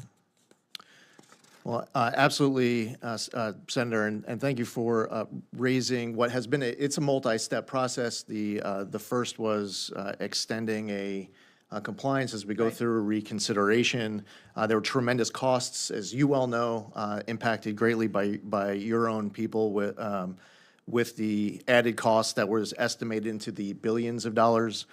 We are and the finalization of that rule that you cited was December 23rd. We are moving through the next phase of EPA's reconsideration of the 24 rule. It will reevaluate the effluent limitations for unmanaged combustion residual leachate, and unlike the Biden administration, is going to follow the law in assessing the best available technology economically achievable, which is an important priority that I heard on the ground with you during our visit in West Virginia. So we will heed that feedback that we got directly from your people as we go to the next phase. So you're moving on to the next phase then, right now? Yeah, we're working on it right now. Yes. Okay, my next one is WOTUS, the Waters of the U.S. Now, I'm going to be honest with you. I'm tired of talking about WOTUS. I feel like every time an administration changes, it's WOTUS is this, and then 4 or 8 years later, WOTUS is that, and then Supreme Court. And you can imagine if I'm tired of talking about it, imagine our farmers, our miners, our home builders, and many others are tired of the burden that's associated with trying to comply. And I know you addressed this in part of your opening statement. The court decision in Sackett correctly interpreted the Clean Water Act, and last year the EPA and the Corps, under your leadership, proposed a rule to bring those regulations in line with the Sackett decision. That proposed rule faithfully applies the Clean Water Act and the Sackett decision. Not only is EPA doing the right thing by following the best reading of that statute, but the proposal also has the added benefit of providing certainty and durability to the WOTUS definition because of the Supreme Court's decision in Loper-Bright. So I think one of the greatest gifts that you and the president could give to our farmers and those who deal with the WOTUS rule consistently is to have something that has a durable standard that we can kind of lay this to rest, at least for a shorter, or at least for a period of time. So do I have your commitment that that is what you are trying to do, fidelity to the statutory text, which you've already said in your opening statement, but also to try to lock in that durable standard that will provide that certainty to the regulatory committee? And then any other comments you have on the WOTUS rule right now? Absolutely, Senator. Are you tired of talking about WOTUS too? Yeah, yes. It is absolutely our commitment, it is our desire for as simple of a definition, following Sackett to the T, and making sure that we are, we have a new reality in this country where farmers and ranchers and landowners and states don't have to go out and hire attorneys and consultants, pay them money to tell them whether or not there's a water in the United States on their property. We've gone through the public comment period. We take those public comments very seriously. There are a lot of discussions that go on internally, not just within the agency, but also the interagency process on making sure that every single word of every sentence of this definition is thought through and is done correctly and is made as durable as possible. Well, thank you. That's very welcoming. Thank you very much. Thanks for serving. Thank you, Senator. Thank you, Senator Capito. We'll begin a second round, but I will note that there is a vote on, so we hopefully won't take too much more time here this morning. Administrator, I mentioned the Alaska Contaminated Lands, the ANCSA Land Assistance Program that we had appropriated funding for assessment and remediation of these legacy contaminated sites. This is, again, this is just such an important priority to me, to so many in my state. Do you have an update for me as to how many applications EPA has received so far under the program, and if there's any outreach or engagement efforts that the agency is undertaking to make sure that Alaska Native corporations, along with our federally recognized tribes, are aware of and able to access the funds? We're currently working with ADEC plus 10 Alaska Native entities on 11 projects that total $26 million in cleanup work. We're working on several projects for funding in 26, as well as starting to plan ahead for 2027. We're working on continuing to streamline this process. We know how important this is to you, what a very important program this is for the state of Alaska. So are you at EPA kind of assuming that ADEC is doing the outreach, or are you doing some? Do you know how that's working? We have been assisting ADEC. Okay. But we also are working directly with the Alaska Native Tribal Health Consortium, working with Alaska Native Village Corporation Association to provide the support to Alaska Native entities through field work, site planning, proposal development. These are all the different aspects of our roles and responsibilities in supporting them to make sure that the projects, the funding, are deployed and completed successfully. Well, just know that we want to continue to work with you as you continue to prioritize this. There's so much that has to be done. And again, so making sure that entities do know that these funds are available is something that we've been trying to push out. So anything that you can help us on that. I also mentioned the priority with the bulk fuel storage issues. So last year, you finalized the transfer of $100 million to the Denali Commission. And then through our bill, we established a new grant program at Denali for this.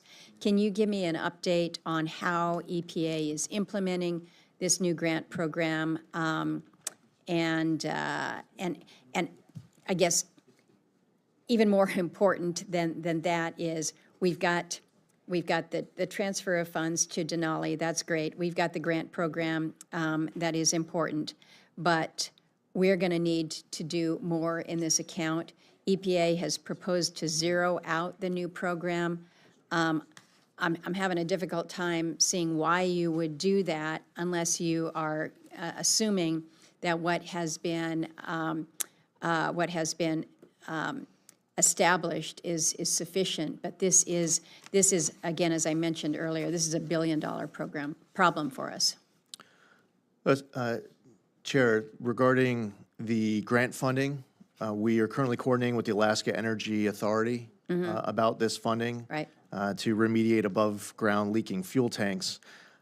As you referenced, the $40 million that was given to the Denali Commission work plan for high-priority Alaska infrastructure projects, at least one of those projects that we're aware of currently includes bulk fuel upgrades, specifically Shenega and several communities in the Bering Straits region.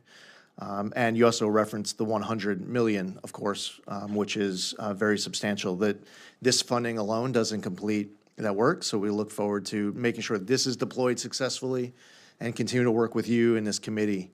And of course, Senator Sullivan as well to make sure that the work that's still ahead is completed. Well, know that it doesn't help us in the president's budget request when you zero it out. So you should not be surprised to see that replenished when we are able to get a good bill out of our committee here. I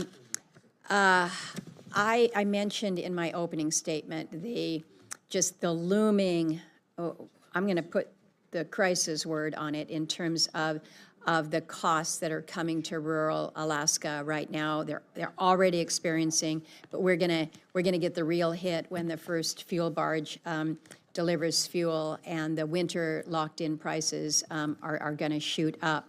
And so I'm urging really a whole of government approach here at the state level. We're engaging at the federal levels. But I think EPA can play a role here as well. So I would just ask for your commitment to put some folks on your team. They're probably already looking at this for ways that perhaps administrative relief might be available, flexibility to help some of these rural off-roaded Alaska Native communities. One of the options that could be considered is a waiver for ultra-low sulfur diesel. Where, again, I almost feel like we're grasping at anything right now. The president has a proposal for elimination of or a pausing of the federal gas tax. We're looking at the impact that might have on us, and it would be very minimal. Every little bit helps. But can you take a look at perhaps what some of the flexibilities might be or administrative relief, including something like a waiver of the ultra-low sulfur diesel? Chair Murkowski, we have been looking at that potential waiver. That would be a waiver that would have to be redone every, more than at least once a month. I guess once every 20 days in perpetuity. It would be a 20-day waiver if we were to do it. So we are aware, we've been working on it, and I appreciate you raising that again here. As you point out in your opening remarks with regard to diesel exhaust fluid, we've heard from the haul truckers of Alaska and the cold weather impacts.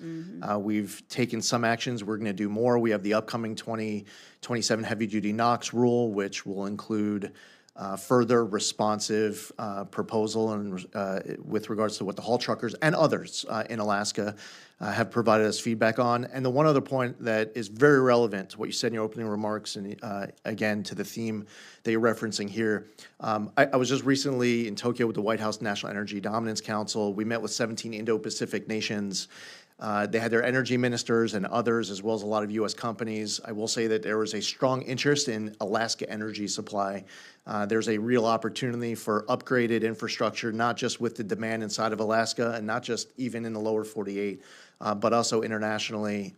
Countries like, for example, Japan, where it takes them 28 days to get their storage, their source from the Middle East, where they don't have safe passage, they don't have safe freedom of navigation. They're looking to Alaska, where they have been getting it in 8 days now, for 60 years, and they've always had total freedom of navigation. And the word is spreading amongst these Indo-Pacific nations as they talk about diversifying their energy supply, The countries that have been looking to Alaska and looking to the U.S. are talking about how they want more, they want to get more, and these other countries are looking at it for the first time. So I think that there's a very big opportunity for Alaska, not just to increase infrastructure for Alaskans, but also as it relates to the Alaskan economy to look to exporting even out of the country. Well, I appreciate that and recognize as well the opportunities that we have in the out years, and I think they are exciting. And I'm grateful that the administration is taking a very robust view about how we can help to facilitate it.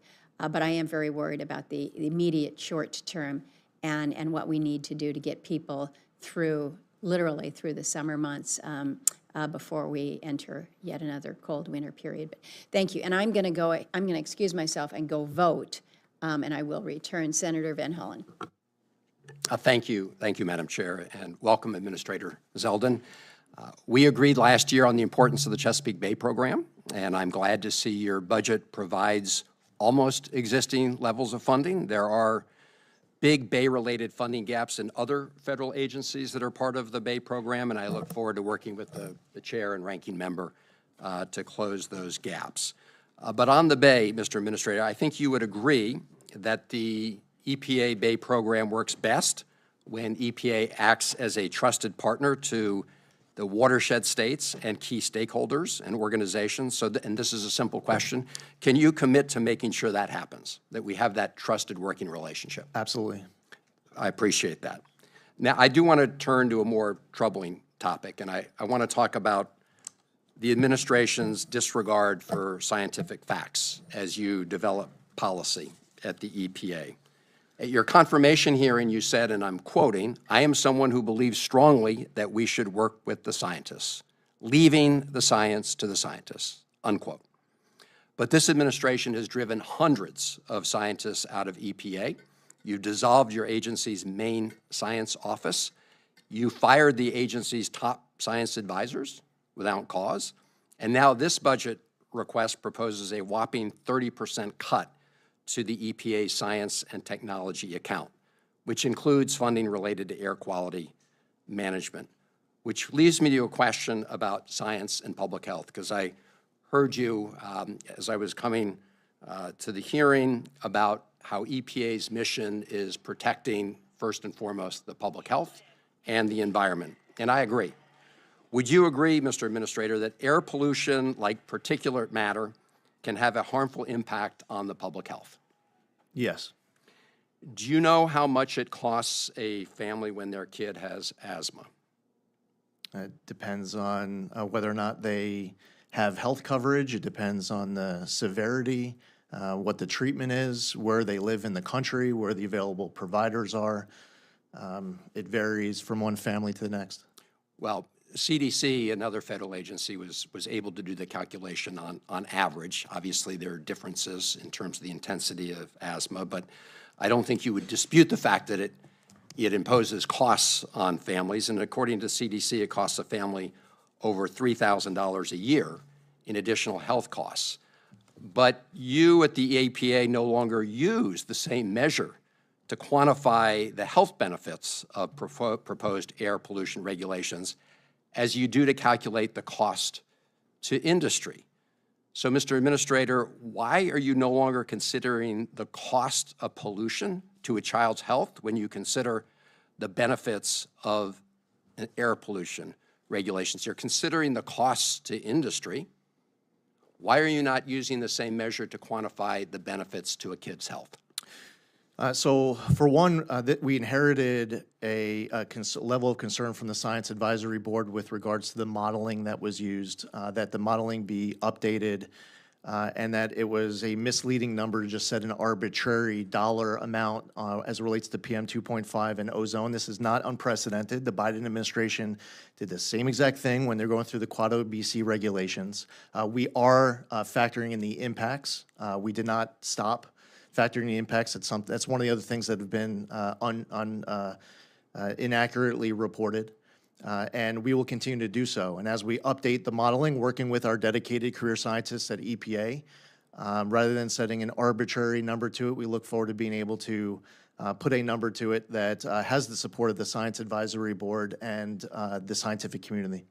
So, Mr. Administrator, I want to make sure I'm understanding you, because I think you would agree that in order to do a cost-benefit analysis, you have to compare apples to apples.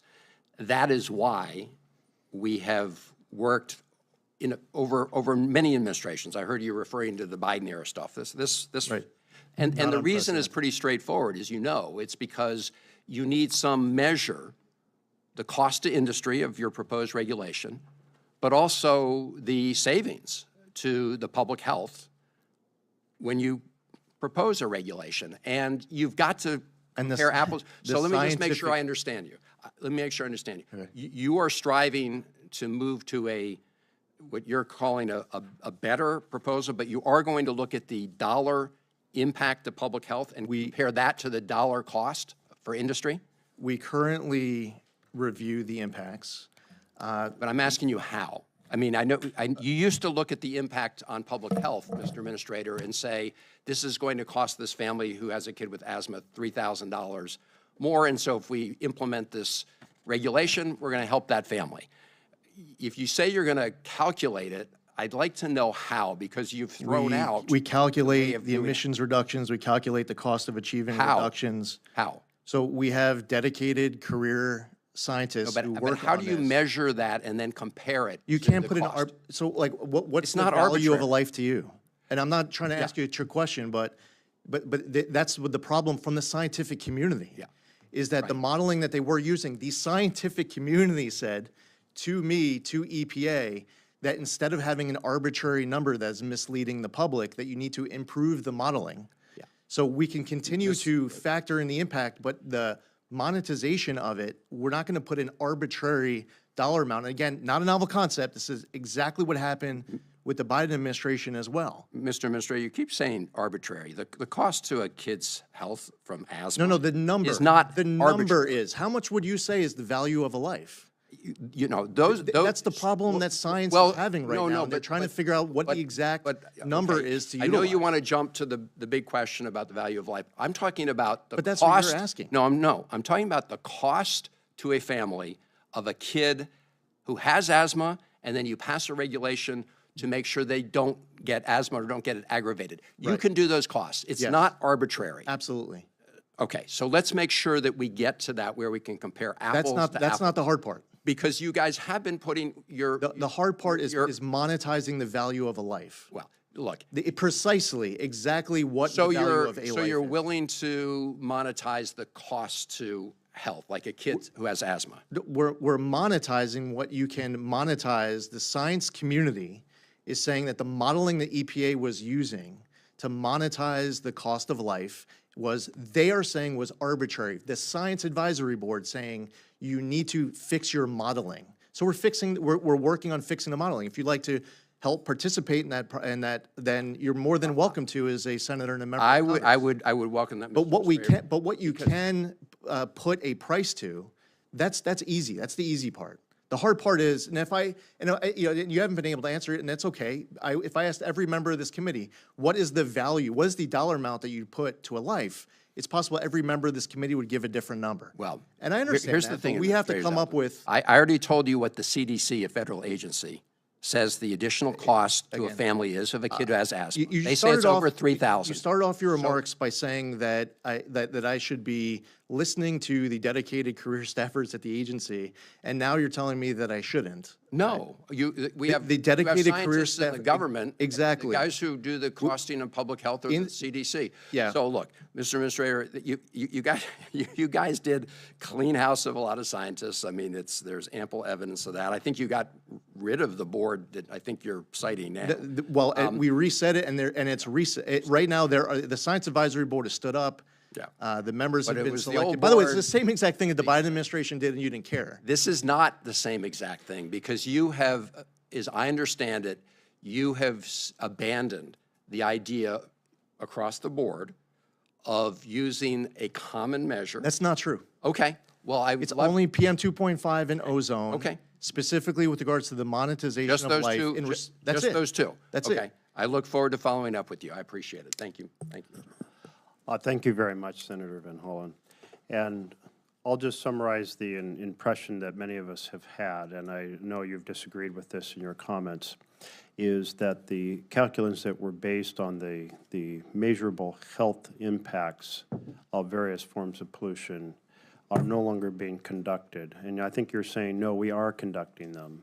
And I'll look forward to following up with you, because certainly things like lead and like mercury and like particulates do have a lot of health consequences that are pretty measurable. And I think it's important we measure them. But I think you're saying you are Absolutely. to do that. 100%. Okay. So I wanted to turn to the 2025 Make America Healthy Again report, and it particularly emphasized glyphosate. Glyphosate has been kind of a key in our agricultural community as an herbicide, but we're starting to see the studies that are associated with cancer and liver inflammation and metabolic disturbance, and actually I'm just quoting from the MAHA report right now. Do you have a plan on how to address this challenge? On the one hand, an effective herbicide, on the other hand, an herbicide with growing reports of human health impacts. The agency right now is going through a scientific review, periodic review of glyphosate, and continuing the theme of the exchange that I just had with Senator Van Hollen. If you were to ask any of the career scientists who have met with me, and that has been frequent meetings with a bunch of them, I am over the top in emphasizing to them how important it is that they follow gold standard science, that we are radically transparent with the public. We're communicating those results on the webpage. If there's a study that they are not, that they feel like has less weight than other studies, rather than ignoring it in the public communication, we should be communicating exactly why you think a study is flawed and should be treated as an anomaly. If they're saying it's the sample size or it's the exposure level or whatever, that has to be communicated to the public. I've also told these career scientists that I do not want myself or any other member of this political team to be influencing the scientific research. I want them to do their job.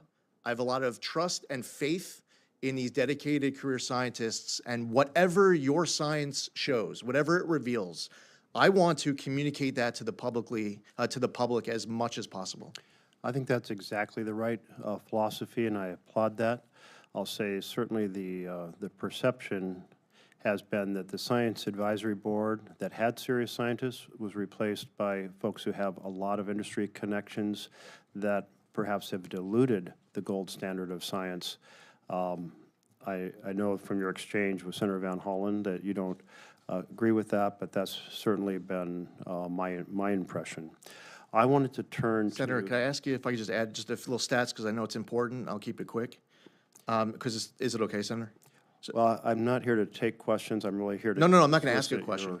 I'm not going to ask you a question. I just want to answer your point. Sure. Okay. So of the people who were appointed, and this was a career staff-driven process, 34 of the 37 hold doctoral degrees, 21 have academic appointments in leading universities, 3 serve in state environmental health agencies, 2 serve in public utilities, and I just wanted to add that to complete the record as far as telling you about the makeup, led by Chair Dr. Charles Bott of the Hampton Road Sanitation District. Yes. I will say that we have a lot of folks with doctoral degrees and academic appointments who have been very closely associated with different industries. So, and that is kind of the question, whether that influence gets carried over into this role. May I respond, Senator? Well, how about if we follow up in a question after the fact? I just want to point out that there was also members of industry in the Biden SAB and the Obama SAB. This is not a new concept that there's anyone from the private sector in the SAB. Thank you. I want to turn to the EPA's Wildfire Smoke Preparedness and Community Buildings Program. So for us in the West, as I know you're very aware, the issue of wildfire smoke has become an increasing annual event. And as was mentioned before, certainly the wildfire smoke issues range from the big changes in kind of the outdoor activities during the summer months to triggering a lot of intensified asthma problems, including hospitalizations. So this program has responded by serving as a resource for local communities to plan for those events. They retrofit community buildings so that folks who have serious issues that might have asthma trigger have a place to get to where they can get to smoke-free air. And I was delighted to see that there was a new notice of funding opportunity which closed last month in the EPA. Do you have a sense of when the awards will be announced for that program? We can get that answer to you right away. I don't have that. Thank you. Obviously, I'm encouraging it to be quick because we have the FY25 money that hasn't been fully allocated yet, and also we're in FY26, so communities would love to have those grants. So we had a series of stories last year about the impact on wildfire smoke, also on firefighters. I was really surprised to find out kind of the operational norm had been to not have firefighters wearing any sort of smoke protection when they're fighting fires. I think that has now changed. There was kind of an official statement from the Forest Service saying, you know, there was almost a ban, like that ban had been lifted. But the EPA has been working with the Forest Service to address this issue. Will you continue to do so? That's an important topic. Yes, Senator. Thank you. And there is the Air Now Fire and Smoke Map, which is prepared by the EPA, and that has been assisting folks. Does that continue to be part of your products? Yes, I haven't heard otherwise from any member of the team recommending differently. Okay. Will you let me know if that changes? Yeah, it's I will, and we found that especially with the with the Canada wildfires last year and the impacts coming across the border, that these products were being relied upon heavily by states and the communities to figure out what the current status is, where it's coming, and how badly. I noticed when the wildfire smoke came down from Canada here to D.C., suddenly people who were like, oh, we never understood this issue. And they're going, oh my goodness, I'm in trouble. This is not okay. And it's like I've adopted the habit of smoking on my health. And I was kind of thankful for a way, not that happened often, but that it happened at least that once in order to have people here try to understand how big of an issue it is for us where wildfires are more common. In the Office of Research and Development, as I understand it, there were 1,700 team members there, and that it's down to about 100, but others have been transferred to air and to chemicals and to the Office of Applied Scientists and Environmental Solutions.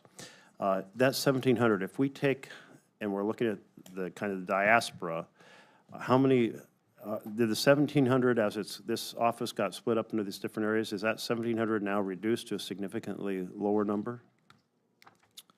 Is the number inside of ORD lower? Well, I know in ORD it's lower, because at least this report has gone from 1,700 to 100, but I also know that a number of those folks were dispersed to other offices. I'm just trying to get a sense of, in terms of the research enterprise, did we lose a lot of those 1,700 along the way, or are they just serving under different headings? Well, okay, so we had, the ORD headcount as of the president swearing in was 1,602. We had 532 leave the agency, 454 of those were DRPs. We had 3 transfer to other agencies. We had 1 death in service. We had 3 appointment expiration, terminations. But just trying to maybe summarize, I want to make sure I get to the chair. 935, I'm sorry, I'm going down the list. Okay. I'm sorry, this is the most responsive. 935 were reassignments, realignments to other EPA offices. Okay, so roughly we went from around 1,650 or 1,700 down to about 935. 1602 to 935, not including the 132 remaining, which 8 are Title 42, 90 are reassignments to program regions, and 34 geographic reassigns. I'll try to give you a very easy one-word question or one-word answer, maybe, potentially. In Corvallis and Newport, we have leading research labs, incredibly important to our coastal ecosystems, our fishing. And will EPA keep those Corvallis and Newport research centers operating? As far as I know, every lab in the whole country is slated to stay open. Thank you. Thank you, Senator Merkley. And Administrator, thank you for your time here this afternoon. I don't have any further questions to ask, but I will just let you know some of the things that continue to be on our radar. I know you've got your team here, so they'll be taking notes, but we have the EPA 2024 bulk gasoline terminal rule. This is one where we're looking at it really critically about the impacts that these regulations have on operations in Arctic and subarctic conditions where resources are limited and infrastructure retrofits can only occur during a short time window, but also just a real challenge with how you're able to meet these requirements in environments where it's cold, you've got heavy snow load. So know that that's something that we're going to be talking with your teams about. I can't leave a hearing with the administrator of the EPA without talking about PM 2.5 and state implementation plans and what happens in the interior. And this is why I so appreciate the fact that you went to the interior. You were in Fairbanks in February when it's cold, and you can see the challenges that we have with primarily wood smoke and the contribution to the air quality. But so we continue to work with you on balancing Clean Air Act obligations with the need to maintain affordable and reliable energy supplies in regions like that. I am, Senator Merkley talks a lot about plastics. I am talking trash all the time in Alaska because we have a real issue with our landfills. Everything in rural Alaska seems to be maxing out all at the same time. And so I get to go to these small, isolated communities. I fly in, we'll go up to the school, we'll meet with the tribal administrator, and then I want to go see the dump. Because the dump, to me, kind of is an example of where communities are in their overall health and the ability to just do things, and it's really challenging right now. So I'm looking at all kinds of different options and innovations and technologies and just some bright ideas as to how we do a better job with trash. As you know, when it comes to hazardous waste, we lack the ability to process so much of our hazardous waste and contaminated soil goes to your state. I know you don't like it, but we're grateful that you're willing to take it. But it's a heck of a long ways to take it from northern Alaska all the way across the Gulf and then down into the Pacific Northwest. We don't really want to do that.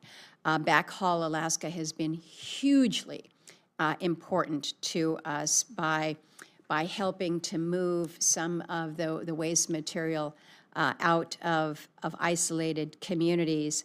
But we just have a lot of work that we have to do there. So if you can identify who your trash troublemakers are in EPA, know that we want to work with them to just think creatively about how we address some of these growing issues with trash and waste disposal. So you've got a lot on your plate. You've got a hard job over there. You've got a good team of people. Keep encouraging them, and know that as a appropriations subcommittee, we want to work with you again to get a good budget that works for you, works for all of us, and does right by the country. So with that, thank you for your time, and the committee stands adjourned.